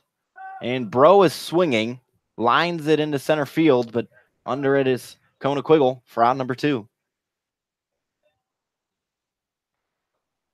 So Jose Ruiz stands in. He's 1 for 2 today. Singled back in the 2nd inning. Ruiz doing the catching duties for the Bucs today. As another righty on righty matchup. Ruiz first pitch tried to check, but did get the barrel of the bat on it and fouled it straight back. So Sean Hughes is ahead in the count 0-1. Hughes doing a nice job coming in for relief for Asa Lacy. As a fastball from Hughes nails the outer edge for strike 2. So he's ahead in the count 0-2. 2 down in the bottom of the 5th. Miners still trail the Bucs 3-0. And Avitio was set out well outside. Sean hits the outside edge, but was low and in the dirt for ball 1. Hughes comes set, kicks and delivers. The 1-2. Did he go? He did. So Sean Hughes sets down the Bucs 1-2-3 to end this 5th inning. But the Miners still trail the Bucs 3-0. They look to bring the bats out here in the top half of the 6th inning when we come back on Matsu Minor Radio.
The Miners in search of their first run this ball game. They trail to the Bucs currently 3-0. And with only one hit, their 9-1-2 batters are due up. And really, the Miners looking to do anything to search for some offense and maybe get that first run across. So Tyler Bozzetti stands in, right-handed second baseman out of the University of Nevada. He's 0 for 1 today. Bozzetti with some great influences. His uncle, Rick Bozzetti, played for the Phillies and also had an uncle that played in the minors at the Blue Jays organization as he lines one over in between the gap at short and third, and off the one hop, Escala grabs it, but he's well too far over into the outfield. So Bozzetti will reach, and the Miners get their second hit of the ball game. That brings up the leadoff man, Kona Quiggle. Quiggle was definitely showing off his skills at the dish yesterday. Had a home run in game 1 and then walked it off in game 2. Snavely still on the mound for the Bucs. He's gone through 5 innings of work. His longest outing of the season as he misses low and away for ball 1. Kona Quiggle out of Phoenix, Arizona, and attends school at Grand Canyon University. The tall left-hander looks at the 1-0 from Snavely. It misses low and away. So Quiggle ahead in the count, 2-0. Quiggle is past spring. In 23 games played, batted .258 with a .347 on-base percentage. Came around to score 19 times. So Snavely comes set. His 2-0 delivery is fouled off to the left side by Quiggle. Quiggle, we've seen some experiments with him over at first base, and he did quite a nice job over there. He did, and it was more of a need because the Miners didn't have a full roster yet. Everybody was coming in from the College World Series, and it took some time to get a full roster, and we're almost at full capacity here. Still waiting on a couple. So the 2-1 from Snavely hits the outer edge. We're tied up at 2 balls, 2 strikes. Nobody out in the top of the 6th inning. Miners at the plate, but they trail the Bucs 3-0 on this beautiful Wednesday evening here in Anchorage. So Snavely comes set, chest high, kicks and delivers. Quiggle swinging, pops one up into shallow right field on his horse and running in to make the catch is Enos for out number 1. And that was a tough play for both sides. For the Bucs, second baseman running back, Enos coming in. Enos made the correct call and calling him off. But then Bozzetti, let's say that ball drops. Bossetti's in a tough position because he has to go halfway. Ball's closer. He has to stay a little bit closer to first. If it drops, he's probably out at second. But that hypothetical did not happen. So Drew Swift stands in. He looks at a ball low and away. Move ahead in the count 1-0. Swift today is 0 for 1. Got hit by a pitch back in the first inning. The only time to reach this game. So righty on righty matchup between Snavely and Swift. Snavely gets Swift to swing through to tie this count of 1. Bozzetti on first, has 1 stolen base this season. Stole 2 this past spring for Nevada. Swift would like to put some in play there to get some speed going around the base paths. Snavely's 1-1. Kicks and fires. Misses. That gets by the catcher Ruiz, and on his way to second is Bozzetti. He'll round, but hold at second. So that pitch misses for a ball. And now we sit at 2-1. And runner in scoring position for the Miners. For the second time tonight, back in the first inning, they had Kona Quiggle aboard on second after Swift got hit by the pitch. But nothing to do of it as they look for the first run of the game, trailing 3-0. Swift fouls one back over to the right side. Count moves to 2 balls, 2 strikes. 1 out in the top of the 6th inning. Swift out of Arizona State and hails from Chandler, Arizona. His high school teammates with fellow Miner Braden Merritt. So Snavely, long look at second. Kicks and delivers the 2-2. Swift will foul it off over to the right side. Dugout getting a little rowdy for the Miners. You can hear the chants and the support. No crazy tactics out of the bullpen just yet. I'm sure if this is still a close game later on, Connor, we'll see something weird. We always do. Counts at 2-2. Snavely comes set. Long look at second once again. Kicks and delivers in. This one misses well outside in the turf. Nice block by Ruiz, but it bounced well in front of him. Bozzetti had a nice read on it, so he advances over to third. And with only one out, the Miners have a man on third. Really, Swift just has to throw something in play to give Bozzetti a chance to score, especially with the infield playing back. Count is full with one out in the top of the sixth. Pitch into Swift, misses low and in the turf again for ball four. So the Miners with runners on the corners. And for the first time tonight, since the first inning, they have the tying run at the plate. So Pinarini stands in. The left-hander will face the right-handed Snavely. Pinarini 0 for 2 today, but had the big hit back in game 2 of yesterday's doubleheader. Snavely's first pitch into Pinarini is fouled off over to the left side of the press box. Some movement now in the Bucs pen. Standing in there is a advertisement right in front of where the mound is, so it's really hard to tell if it's a righty or lefty warming up. Snavely's still in. He's worked 5 1/3 so far. His 0-1 to Pinarini is popped up left side foul.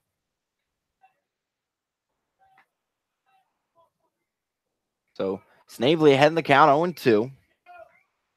The Wichita State Shocker facing Pinarini. Runners on the corners for the Miners. They trail 3-0, top of the sixth inning. Snavely comes set from the chest. Looks in and delivers the 0-2. Pinarini lifts one into left center field. On his horse running in is Escala, or rather Bro. And Pinarini tags and scores, so the Miners finally get one aboard here in the sixth inning. That was great work for Bozzetti to get across the base paths from first all the way to third. And then Pinarini always seems to find a way to put the ball in play. So for him, a good sac fly. Hopefully this run will lead to more. There's Big Bubba at the plate. And especially in big situations, Pinarini delivers. We saw that in game 2 of yesterday's doubleheader and many times before, especially in game 2 of Saturday's doubleheader against the Bucs. He had a big double that added some insurance runs. As Connors mentioned, Henson stands in. The first pitch to Henson goes all the way to the backstop, so Swift will have moved to second and had enough speed to maybe give a chance to get to third, but he'll round and hold at second. Swift with 6 stolen bases so far this season. Only had 3 this past year at ASU. And that's going to call time as they'll have a chat with Snavely out on the mound. With this break, we'd like to thank our official internet sponsor of the Matsu Miners Internet broadcast, the Napa Auto Parts of Alaska and owner Jim Ruda. And go to any one of your locally owned and operated Alaskan Napa Auto Parts and enter for a Matsu Miners jersey giveaway. So as we have a break on the mound, your score sits at 3-1. Bucs on top of the Miners here in the top of the sixth inning. The Miners just scoring their first run off Austin Pinarini's sac fly. So there is 2 outs. Meeting adjourned. Snavely will stay out there for the Bucs. Swift on second for the Miners. As that sun is shining in. Just a few cloud coverage, but slowly moving away. Not a lot of wind tonight. Slightly blowing in. So we're back to baseball. The 1-0 pitch to Henson. Nails that lower outside edge for strike 1. 1 ball, 1 strike to Henson, who's 0 for 2 today. But Henson, as we mentioned earlier in broadcast, one of the hottest hitters on this Miner squad. as he fouls one over to the right side. So Snavely's ahead in the count, 1-2 with 2 outs. Looks to shut down the top half of the 6th inning with only 1 run given up. But Henson is providing many times before for the Miners, looking to do so once again. The Bucs do have a .269 team average, which is good for second best in the ABL. Snavely comes set from the torso. His pitch fouled off to the right side by Henson. Henson really just looking to stay alive there. He knew the ball was close, so he offered at the pitch, hoping for a foul ball, and exactly what he got. So he stays alive at 1-2 with 2 outs in the top of the 6th. Henson, the tying run at the plate. Swift out on second. He'd be the second run of the ball game for the Miners as they trail 3-1. The 1-2 from Snavely is on the ground over to second, swallowing it up and throwing over to first is Treadaway for out number 3 of the inning. But not before the Miners finally get their first run aboard off 1 hit. Took a sacrifice fly to do it, but nevertheless, the Miners only trail by 2 now as we move into the home half of the 6th inning. Bucs on top of the Miners 3-1 on Matsu Miner Radio.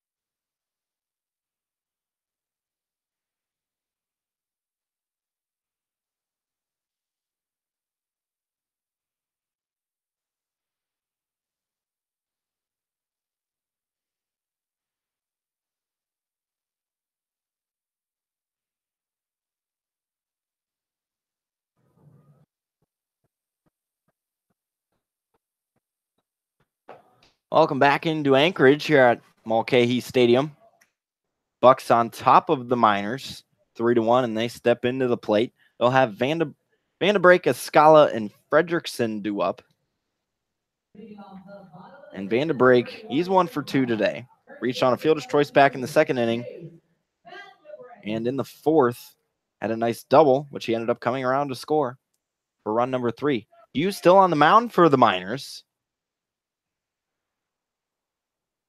One of his longest outings so far of the season, as he gives a first pitch strike into Vandebrake.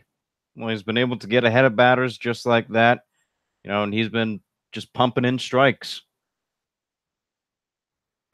So the 0-1 is belted high right side of the field, but well out of play for a ball. So a loud foul, but Sean Hughes is the one laughing at the end of that because he's up in the count 0-2.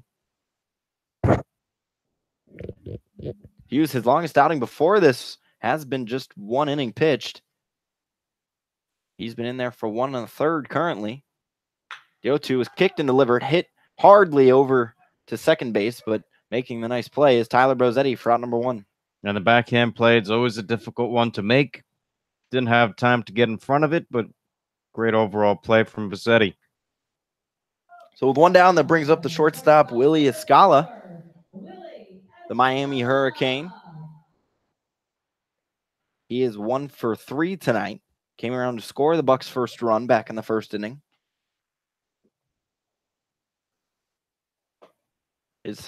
Hughes' first pitch into Escala is a nice breaker that dives in for strike 1. So Hughes comes set, kicks and fires the 0-1. Had Escala to swing through, so he's once again ahead in the count 0-2. And finally, the Miners getting some run support for their pitchers back in the top half of the inning, bringing 1 across. They still trail 3-1. But Hughes trying to strike out Escala, and he does. Gets him with a breaker. So Hughes' second strikeout of the night, the 4th for the Bucs. And we have 2 outs in the bottom half of the 6th inning, bringing up Daniel Fredrickson. Fredrickson tonight, he's 2 for 3, so has swung a hot bat. Fredrickson, left-hander hitting out of Woodinville, Washington. As Hughes' first pitch, and Fredrickson misses high and away.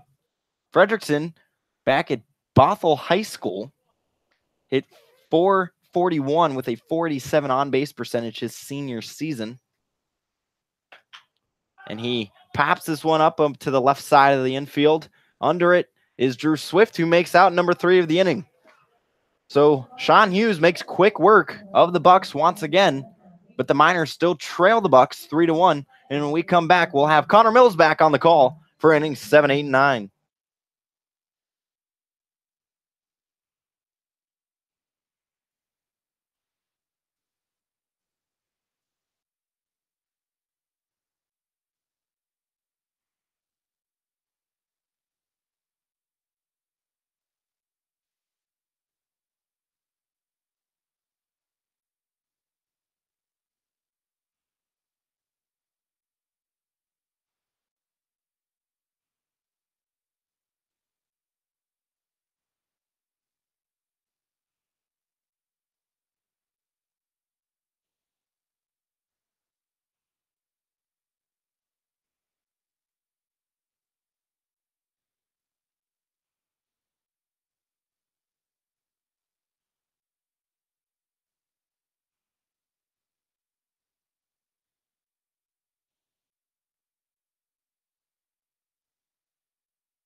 We are here on the top of the 7th inning. Anchorage Bucs leading the Matsu Miners 3-1. 5, 6, and 7 due up for the Miners, as we have a pinch hitter. Hitting for Hunter Jump is going to be our switch hitter, Danny Wright. First pitch from new reliever Legend Smith, coming in relief for Preston Snavely, is 2-4 outside for ball 1. So Snavely, 6 innings pitched, allowed 2 hits, 1 run. It was earned. Second pitch from Smith into Wright was for a called strike. So the count is now 1-1. So Snavely, only allowing the 1 run, had 2 walks and 2 strikeouts. As his day of work is over, would be the winning pitcher on record should the score remain. Last pitch into Danny Wright was swung on and fouled back for strike number 2. So 1 ball, 2 strikes, nobody out here in the top of the 7th inning. The 1-2 from Legend. This one is lined out into the outfield, but caught by the shortstop, Escala, running back. That ball died in the air as Danny Wright is retired on the line drive into shallow left field, caught by Escala. That was really weird, as that wind just once again shows that it comes in. It's hard for balls to carry here at Mulcahy. David Vitia batting from the right side. So far today, he popped up to short and grounded out to third. The 0-1 from Smith. A breaker on the outside corner for strike 2. Legend Smith, very familiar with the Matsu Miners. He's only made 2 appearances so far this season, both against the Miners. As the third pitch is too far outside for ball number 1. 1 ball, 2 strikes, 1 out. So on June 16th, here at home on the doubleheader, Smith's pitch finds the outside corner, strike 3 called. So Vitia retired on strikes.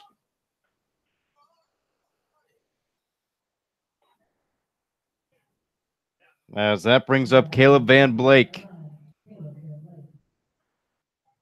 That was a real questionable strikeout call. Vitia even questioned it, and he's catching for the Miners, so he knows what umpire Brad Polk's calling. First pitch into Blake's, too low and inside. Ball number 1. But for Smith, he pitched 4 innings in the second game of the doubleheader last Saturday, as the pitch into Van Blake is too far inside and low. That's ball 2. Pitched 4 innings, didn't allow a run, 3 hits, got 3 strikeouts. And he still has not allowed a run this season in his 2 appearances against the Miners, as a swing and a foul straight back brings the count to Van Blake to 2-1 with 2 away here in the top of the 7th inning. Van Blake so far today popped out to short and reached base on a walk, as the breaker hits Van Blake on the sleeve. So he gets on base for the second time on a hit by pitch. Aaron Walters stepping in from the left side. A lefty on lefty matchup.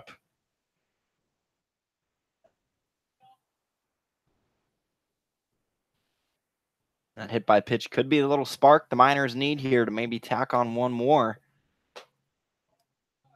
First pitch into Walters is a ball too far outside. So far, Walters has really liked left field, and I'm sure Fredrickson has liked him too. A fly out to left and a line out to left. As this one is hit over towards the left side, moving over is the trio, but they all run out of room. Correa, Fredrickson, and Escala. Third, left, and short, all trying to run down that ball, but that went out of play. So the count 1-1 here to Aaron Walters. Smith's pitch. This one is popped up into center field, moving back a couple steps is Bro. He makes the catch, and the side is retired. So no hits, a hit by pitch, no errors, 1 left on base for the Miners. They still trail the Anchorage Bucs 3-1 as we move into the bottom half of the 7th inning. You're listening to the Matsu Miners on the Miner Radio.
A new reliever on the mound here in the bottom of the 7th. Malachi Emmon coming into relief for Sean Hughes. Hughes, an excellent 2 1/3 innings pitched. No hits, no runs, no errors, or no earned runs. 1 walk and 2 strikeouts. And a good day for Sean Hughes. Now the dominant reliever in the Miners bullpen, Malachi Emmon, comes on to face the Bucs. 3, 4, 5, 2 up. First pitch into Jake Veith was for a called strike. Malachi from the University of New Mexico in Coventry, Connecticut. Second pitch also in there for a called strike. He's ahead 0-2.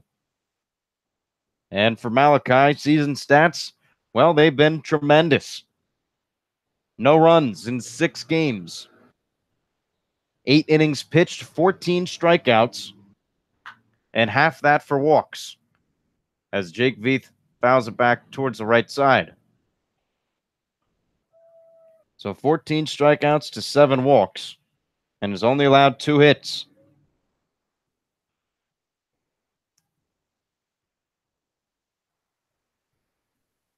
Oh, 2 the count, nobody out in the bottom of 7th.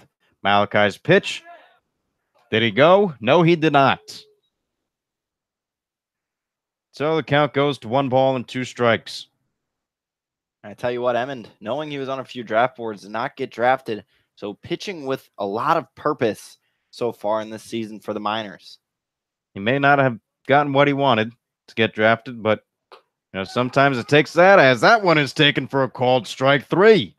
Malachi Emmond, 15 strikeouts on the season, his first of today.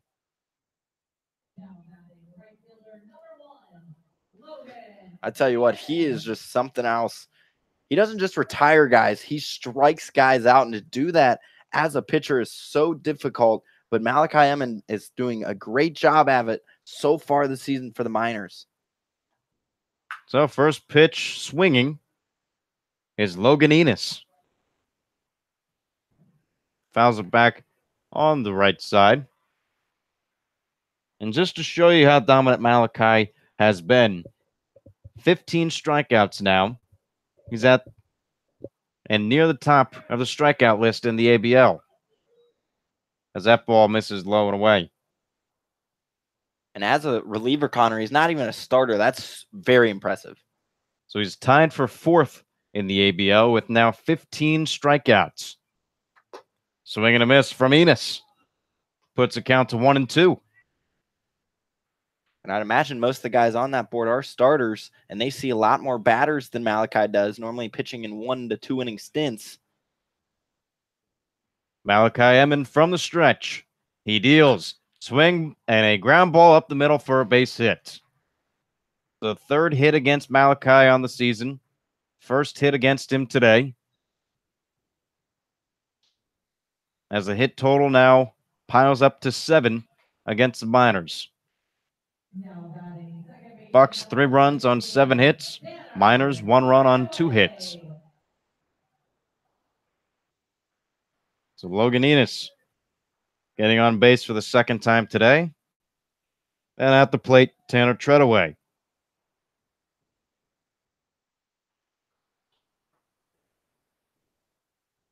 One down, bottom of the 7th inning. First pitch to Treadaway gets away from Avitia, as Enos rounds second and holds there on the pass ball.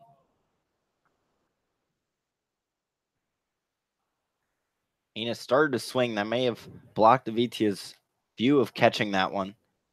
That could be why it rolled all the way to the backstop. Well, not that a perfect ERA does matter, but eventually you're going to give up a run. Malachi Emmond hopes not to do so here and keep his perfect streak alive. And the double play ball is out of the question, but the way Malachi strikes out batters, it's not out of the question that he can get out of this unscathed. 1 ball, no strikes here to Tanner Treadaway. The pitch bounces in the turf.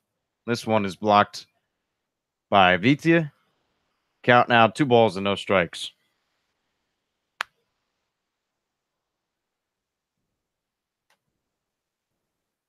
So the infield playing back. Outfield sort of shifted towards right field on a right-handed hitter. Anticipation that fastball is going to be a little bit late for Treadaway, as Malachi spins around and looks Enos back. Count is still at 2 balls and no strikes. We do have 1 out in the bottom of the 7th inning. Bucs are leading the Miners 3 runs to 1. Emmons set, and he deals. That ball catches the strike zone for a called strike. So the count is now 2 balls and 1 strike. A lot of trust with that breaking ball, as even though Emmons hadn't had a strike yet in this at bat, goes to it there and crushes the outside corner. 2 balls, 1 strike, 1 out.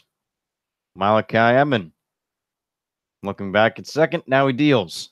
That pitch catches the outside corner for strike 2. So he's had at least 2 strikes on the past 3 batters. Struck out Veith. Got him looking. Loganitas had 2 strikes on him, but found a hole right up the middle. And now Tanner Treadaway with a 2-2 count and 1 out. Emmons' pitch just a bit high for ball number 3. Treadaway doing a nice job of working in that at bat, knowing Emmons is going to go for the strikeout pitch more often than not in that last pitch. Waiting for it, knows it has to be in there. So the count is full with 1 out. Bottom of the 7th. Emmons known for his slider. We'll see what he does. Fastball, got him looking. Strike 3. Malachi Emmons goes to his fastball as he gets Tanner Treadaway for the 2nd strikeout of the inning. He still has to deal with the runner on second base, but he's 1 out away and will face a tough batter and J.C. Correa. Jeez, call Malachi Emmons Pablo Picasso because he just paints.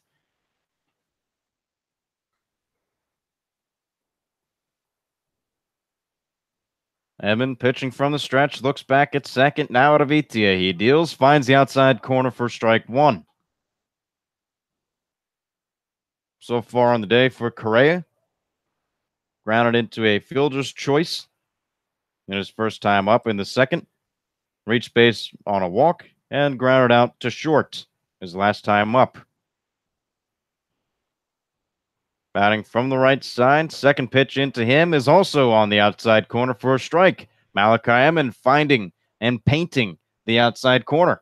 Yeah, and Correa not in a good spot. Down in the count, 0-2 against Emmons. Correa is going to have to do a really good job protecting here if he doesn't want to be struck out. No balls, 2 strikes, 2 outs. Here in the bottom of the 7th inning, Bucs 3, Miners 1. The pitch from Emmons, just low for ball number 1. Rossetti thought it was strike 3. He was on his way into the dugout. Well, he knew the ball wasn't too far outside or too far inside. You got to judge high and low, and that's tough to do. Rossetti tried to help him out, but the count 2-1. The pitch swung on and fouled back. So J.C. Correa stays alive. Correa was on that one, but unfortunately just dipped the bat a little far under it. With the last strikeout, Emmons is now tied for 3rd in the ABL with 16. 1-2, 2 outs. Emmons' pitch swung on, line drive, diving was Van Blake, and that's going to be the first run charged to Malachi Emmons. In comes in Enos. The outfields gave a little room along the left field line, and J.C. Correa exploited it. So 8 hits and 4 runs for the Anchorage Bucs. J.C. Correa with a double. He's on second and breaks the scoreless streak at 8 2/3 innings pitched for Malachi Emmons. And to go perfect, as mentioned, almost an impossible feat to go perfect throughout the year. So I'm in nothing to hang his hat on. Only 1 run given up. Now has to refocus at the batter. Just try to get that 3rd out. Bring the Miners' bats back up.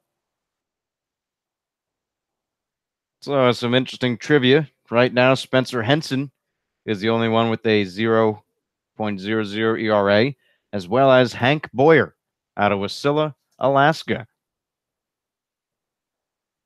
For reference, Henson, 4 innings pitched, all coming in that second game of the doubleheader. And Hank Boyer, 1 2/3 of an innings pitched. He's appeared twice so far, once June 8th and once June 11th. So 1 run is in here in the bottom of the 7th inning. Malachi Emmons giving up 1 to a J.C. Correa double. And I guess if you're going to give it up to someone, you might as well give it up to someone whose brother is playing in the MLB. I don't know if that makes it any easier, but first pitch into Bro is too far outside for ball number 1. 1 ball, no strikes, 2 outs. Runner on second. Bucs leading the Miners 4-1. The pitch too low for ball number 2. Emmons just needs to settle in now and find that zone like he's done so well before. Still a lot of room along the left field line.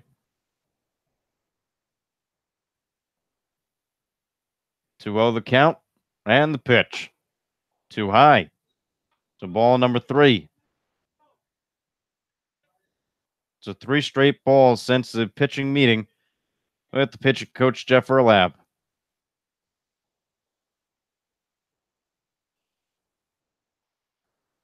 Malachi's set. And he deals. This one finds the strike zone for strike number 1. And you went back to that good old trusty fastball, hit the outer edge. Now Emmons just needs to keep finding that zone, make Bro swing the bat. Bro has a single, was hit by a pitch and flew out to center in his 3 trips to the plate.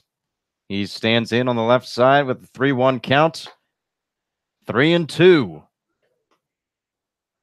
So the fastball catches the other half of the outside corner, as he's been painting the outside for lefties and righties. 3-2 the count, 2 outs. Runner on second here in the bottom of the 7th inning. Malachi surrendered his first run, looking to surrender no more, as this one is checked, and it's going to be a called strike 3. So Brandon Bro checked his swing. It didn't matter. It was in the strike zone as Malachi Emmons strikes out 3 but gives up 1 run on 2 hits. 1 left on base. Matsu Miners will look to climb the mountain here in the top of the 8th inning. When we return, you're listening to the Matsu Miners on the Miner Radio.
Legend Smith still on the mound in his 2nd inning of relief.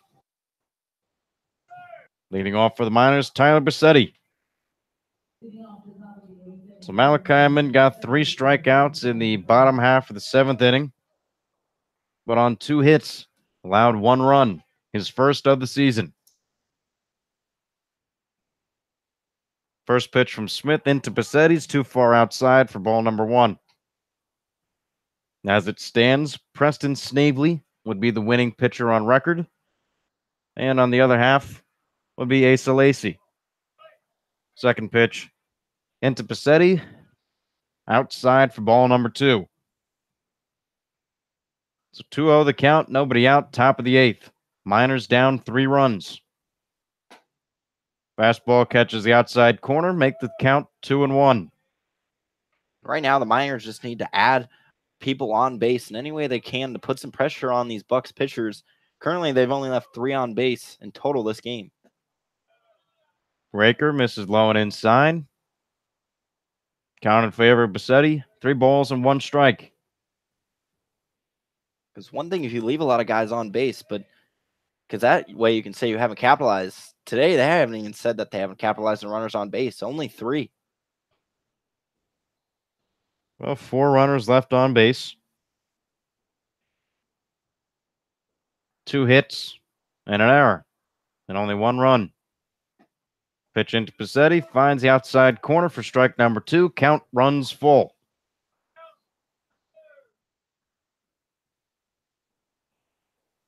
Three balls, 2 strikes, nobody out. Top of the 8th inning. Pitch from Smith to Bassetti. This one's lined into the gap in left center field, but running it down, covering a lot of room, was Fredrickson. A nice play on the move from the left fielder of the Bucs. Retires Tyler Bassetti. Off the bat, that looked like that was getting down. Wow, it really was. And Fredrickson was absolutely rifled over there to make the grab. I'm still a little bit in awe. I thought that was definitely shooting through the gap. So Quiggle, the leadoff batter, tried to hold back. He jumped back, but went around for strike number 1. So far for Quiggle, he has one of the 2 hits for the Miners today. Led off with a single in the first inning. Flew out to left and then popped out to right field. Count is at 1-1. Ground ball along the right field line and foul. So 1 ball, 2 strikes, 1 out.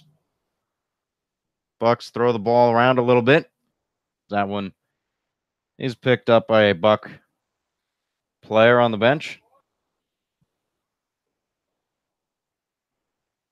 So Legend Smith, who has yet to relinquish a run to the Miners in his 2 outings this season.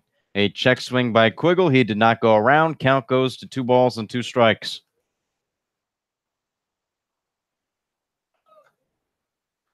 Smith has been elusive so far. The 2-2 swung on. Line drive into right field. That'll get down for a hit, maybe more. Cut off by Enos.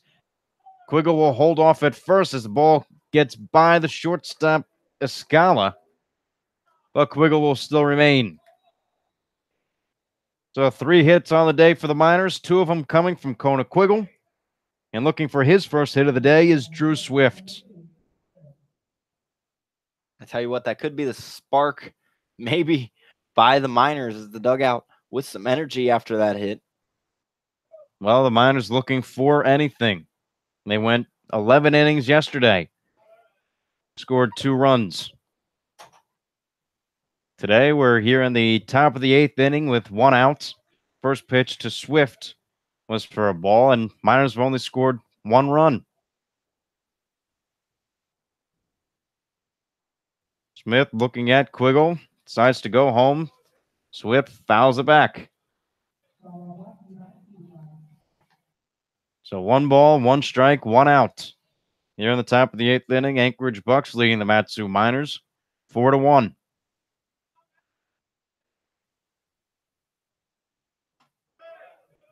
Pitch into Swift is for a ball. And so far today, Swift has reached base twice, hit by a pitch in the first, lined out to third base in the 4th, and in the 6th, he walked. He stands in from the right side, count 2-1. The pitch, make it 3-1. It'd be huge if Swift can just get on here for the 3rd time today and bring up that tying run. As I mentioned, just putting pressure on these Bucs pitchers that they haven't seen a lot today. 3-1 the count, and the pitch. Swung on, ground ball towards the hole on the right side. That's for a base hit. Kona Quiggle is going to hold at second, and Drew Swift with his first hit of the day. As the Miners have doubled their hit total here in the top of the 8th inning. 4 hits, 2 of them coming here. We saw Malachi's scoreless stretch ended in the bottom of the 7th. Maybe we'll see Legend Smith's scoreless streak end here. That's huge. Back-to-back hits for the Miners. Now their guys are starting to see the ball, getting the bat on the ball, which is very important, and throwing it in spots the Bucs aren't. And that brings up Pinarini. And Connor, he's been clutch so far for the Miners. Yes, he has. Austin Pinarini, of course, going back to that 12-run game or 12-inning game, had a big 2-run double. As the Miners' bats exploded for some offense. Looking for that spark yet again here in the top of the 8th inning. Especially as the heart of the order is up now for the Miners. So Pinarini and Henson do up with only 1 out, saving a double play. Pinarini, a lefty-on-lefty matchup between him and Legend Smith. First pitch, ground ball towards the hole on the right side. That's for a base hit. Rounding third and heading for home is Kona Quiggle. The throw will not be cut off and not in time. Kona Quiggle slides in for the second run of the game. Austin Pinarini comes up yet again with a clutch hit. The Miners have cut the deficit in half. It's the Bucs 4, the Matsu Miners 2 here in the top of the 8th inning. There's only 1 out, and the big bat of Spencer Henson is at the plate. Huge hit from Austin Pinarini, throwing it right where no one was between first and second. And the Miners not only with some big hits, but as I mentioned earlier, what the Bucs were doing, Miners doing a similar thing, just throwing it where Bucs defensive men aren't. So we are pretty good at jinxing things here. We throw it back to the game at the Chinooks Field, Lee Jordan. We're being no hit until the 9th inning, where we started saying no hitter, no hitter. And then Brady Merritt had a hit. In the bottom of the 7th, we said Malachi Emmon had no runs. They gave up a run. So finally a jinx again works in our favor as Legend Smith finally gives up a run, as we will see a new pitcher. So when we come back, we'll let you know who the pitcher is. The Matsu Miners scored a run here on the top of the 8th. 2 more outs to play with. We'll be right back.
So we promised you to let you know if anything crazy was happening in the Miners bullpen, and of course, there was.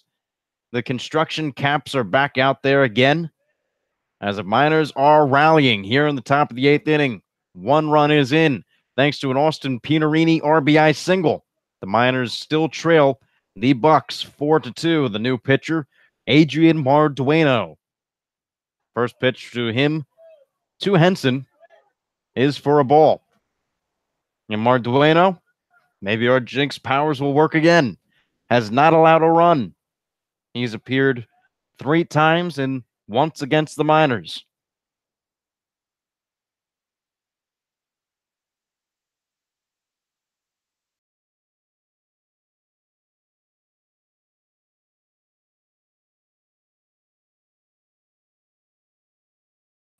June 16th, in 4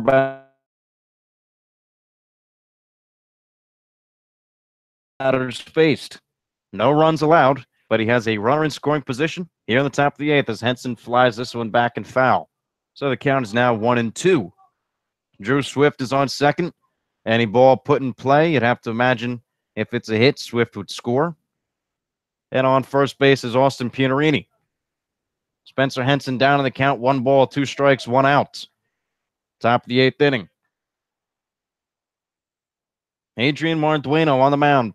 Righty to righty. The pitch swung on. This one is hit out in center field. Moving back is Bro. He has room, makes a catch. Swift tags at second base, heads for third. He goes there standing. So now there are 2 outs for a guy who came in to pinch hit for Hunter Jump. It's Danny Wright. So Danny Wright pinch hit in the 7th inning and flew out to center. Danny Wright this time batting from the left side as he is a switch hitter.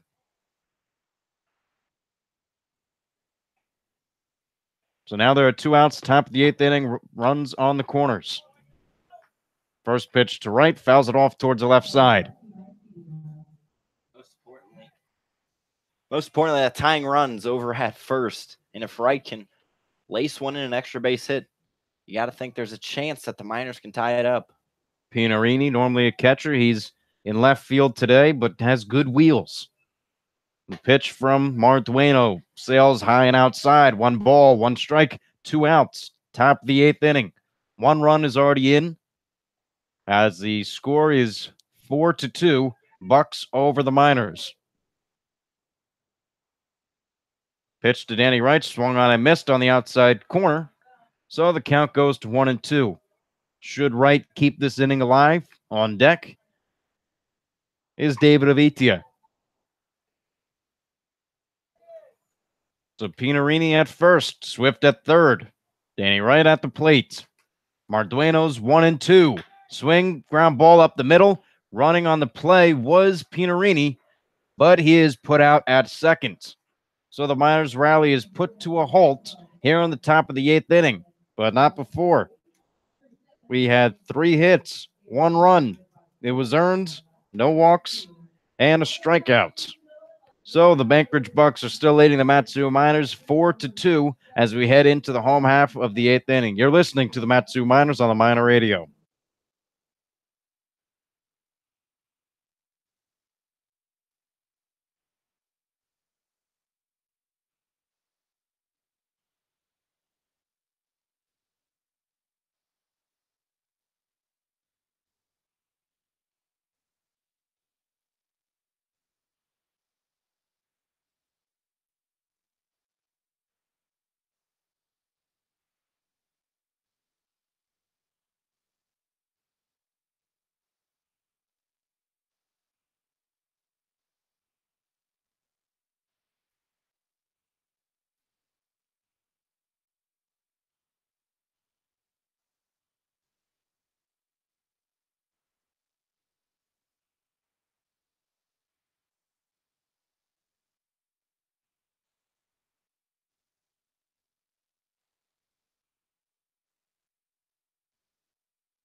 It's the bottom of the 8th inning. The Anchorage Bucs leading the Matsu Miners 4-2 with a new pitcher on the mound for the Miners. Bryce Tassin comes in for relief on Malachi Emmons. Emmons so far, he had 1 inning pitched, allowed 2 hits, a run, it was earned, no walks, and 3 strikeouts. So Bryce Tassin will come in for relief for him.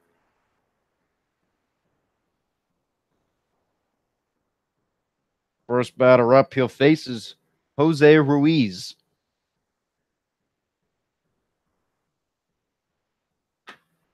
Ruiz swings at the first one, fouls it off towards the left side. And for Tassin, listed as 6'2", 212 pounds from Southeast Louisiana. Redshirt sophomore there.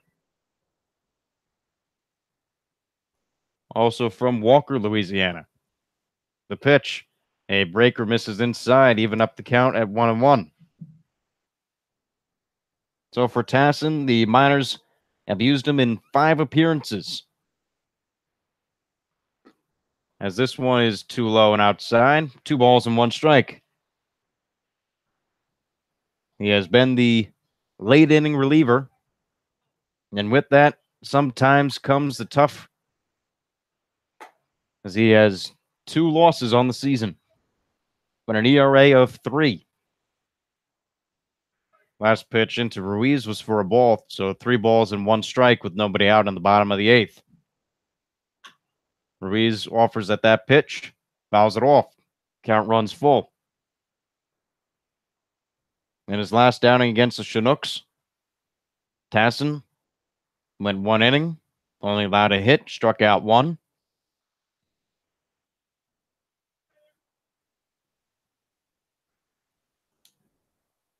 Tassin's definitely did a nice job for the Miners, coming in late in relief, having a nice short-term memory, always forgetting the bad and then coming back with good for the most part. A 3-2 swung on, popped up, foul towards the right side. And for Tassin, he's faced the Bucs twice. The first time he faced him on the 14th. Miners won 8-5. Pitched an inning, got the save in the game, as this one is in there for strike 3 called. So Bryce Tassin striking out Jose Ruiz. Past 4 outs, the Miners have all been on strikeouts. And not only have they been strikeouts, but strikeout looking. So some deceptive pitches from Malachi Emmons and now Bryce Tassin. As this one is hit towards second, Bassetti has it, throws over to first in time, 2 away. So that breaks up the strikeout streak as Vanderbrake is retired. And now it's the top of the order as Willie Escala steps in. Bassetti did a nice job. That was a real hard shot. Actually lost it out of his glove immediately, but since it was so hard, took his time, gathered nicely to make the throw. And that's what's nice about second base. You have the time to make a good throw, as this one is lined into left center field for a base hit. So Willie Escala sees one pitch, hits it over Swift. Make that the 9th hit of the day for the Bucs. Yeah. Daniel Fredrickson batting from the left side. And Tassin just can't worry about it. Just has to get that 3rd out of the inning, keep this game at just a 2-run ball game, so the Miners have a good chance to tie it up heading into the final inning. And there's been a lot of doubleheaders for the Miners. As the first pitch into Fredrickson is in there. So this game, regulation ends at 9. Miners with one more chance. Should Tassin get through a clean inning here to score 2 to tie it up, and then it's everybody's favorite extra innings, but we got to get there first. The 0-1 into Fredrickson's taken too far outside for a ball. It's 1 ball and 1 strike. So far today for Fredrickson, this is his 5th trip to the plate.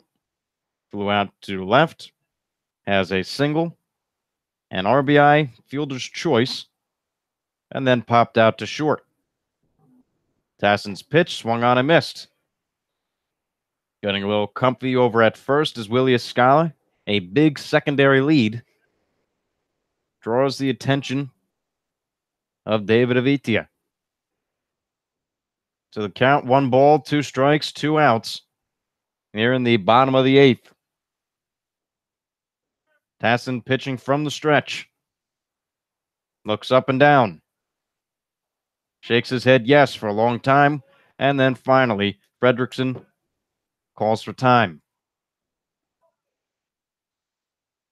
Yeah, it's tough for a batter to stand in the box for a long time before the pitch comes. So Fredrickson, nice time there to regroup himself and then move back in.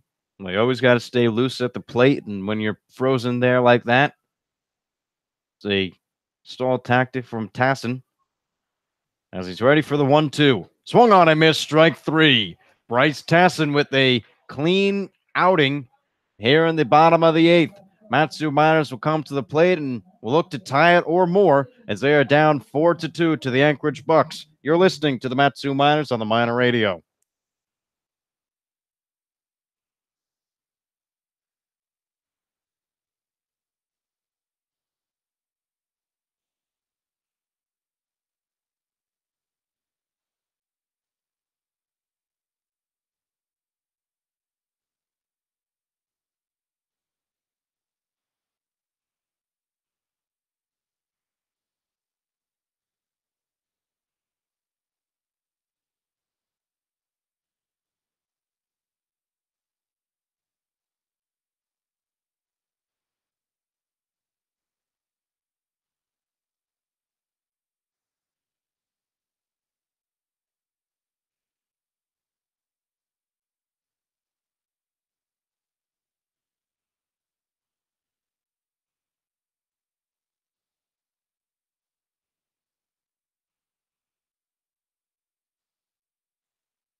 It's the last at-bats here in the top of the 9th inning. Matsu Miners are trailing the Anchorage Bucs 4-2.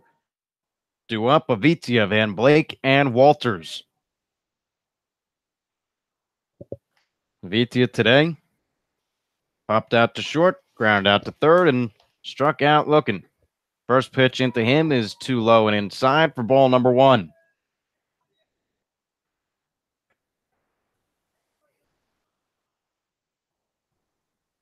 Adrian Mardueno on his second inning of work gets a called strike. So the count now goes to 1-1.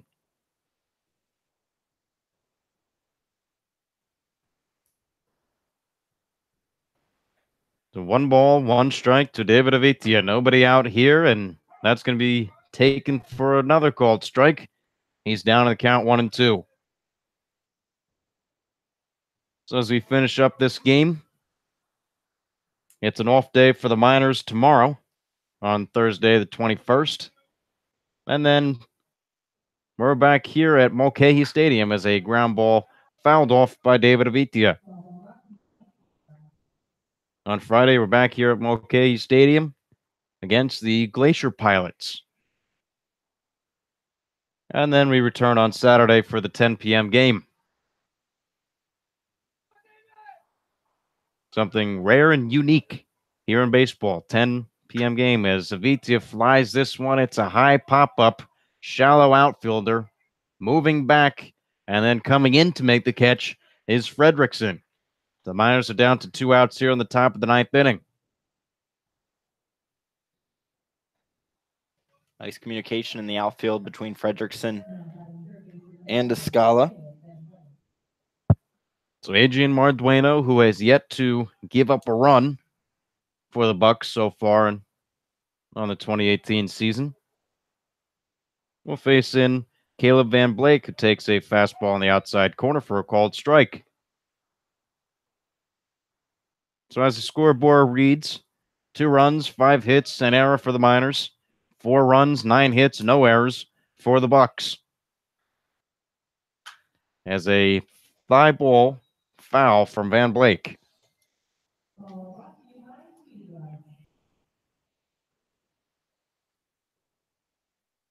So 0-2 the count. It's Caleb Van Blake. 1 out, top of the 9th. Mardueno from the stretch. And he deals. Swung on and missed, but the ball is fouled off. So we didn't hear the crack of the bat. We see the ball on the ground, and looks like the catcher got hit in an area you don't want to get hit in. For the 3rd time now, Ruiz has taken a foul ball. You can tell he's definitely hurting after that one. He'll need the ice bath tonight.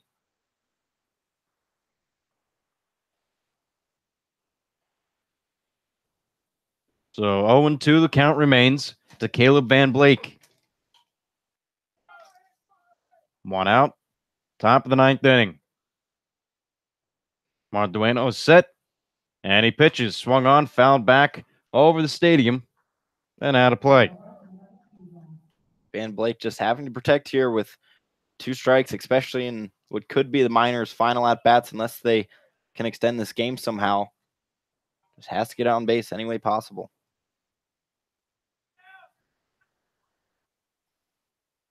The 0-2 swung on and missed from Van Blake for strike number 3. So the Miners are now down to their final out with Aaron Walters hoping to save the day.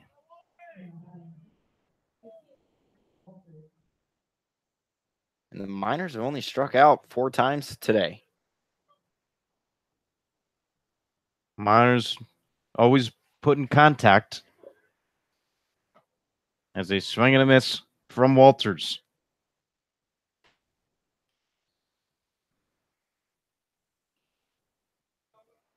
So no balls, 1 strike, and 2 outs here in the top of the 9th inning.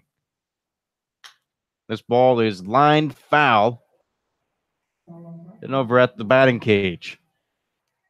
So now the Miners are down to their final strike here in Mulcahy Stadium. Bucs are leading 4-2. Walters a little earlier on that. That could have been a nice double down the line. The 0-2 swung on, dribbled along the left field line. That's going to be fair territory. Walters safe is the call. Infield single for Aaron Walters as the Miners get their man on base with Tyler Bassetti now coming up to the plate. That was a slow, high chopper to Correa. Would have been a tough play to make it, and he did try. Very valid effort. But Walters hustling until the final out of this game, so the Miners are still alive. So still 2 outs here in the top of the 9th inning. Tyler Bassetti at the plate. He takes the first pitch for a ball.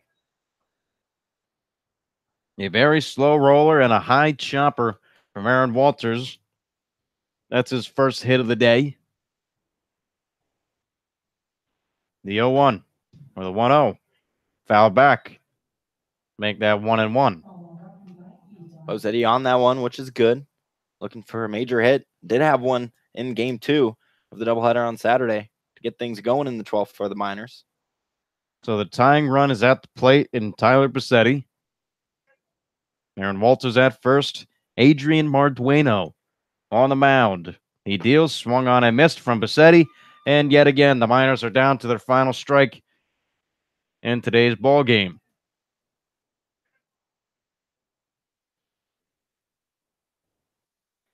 The standings right now: Oilers, Miners, Bucs, Pilots, Chinooks.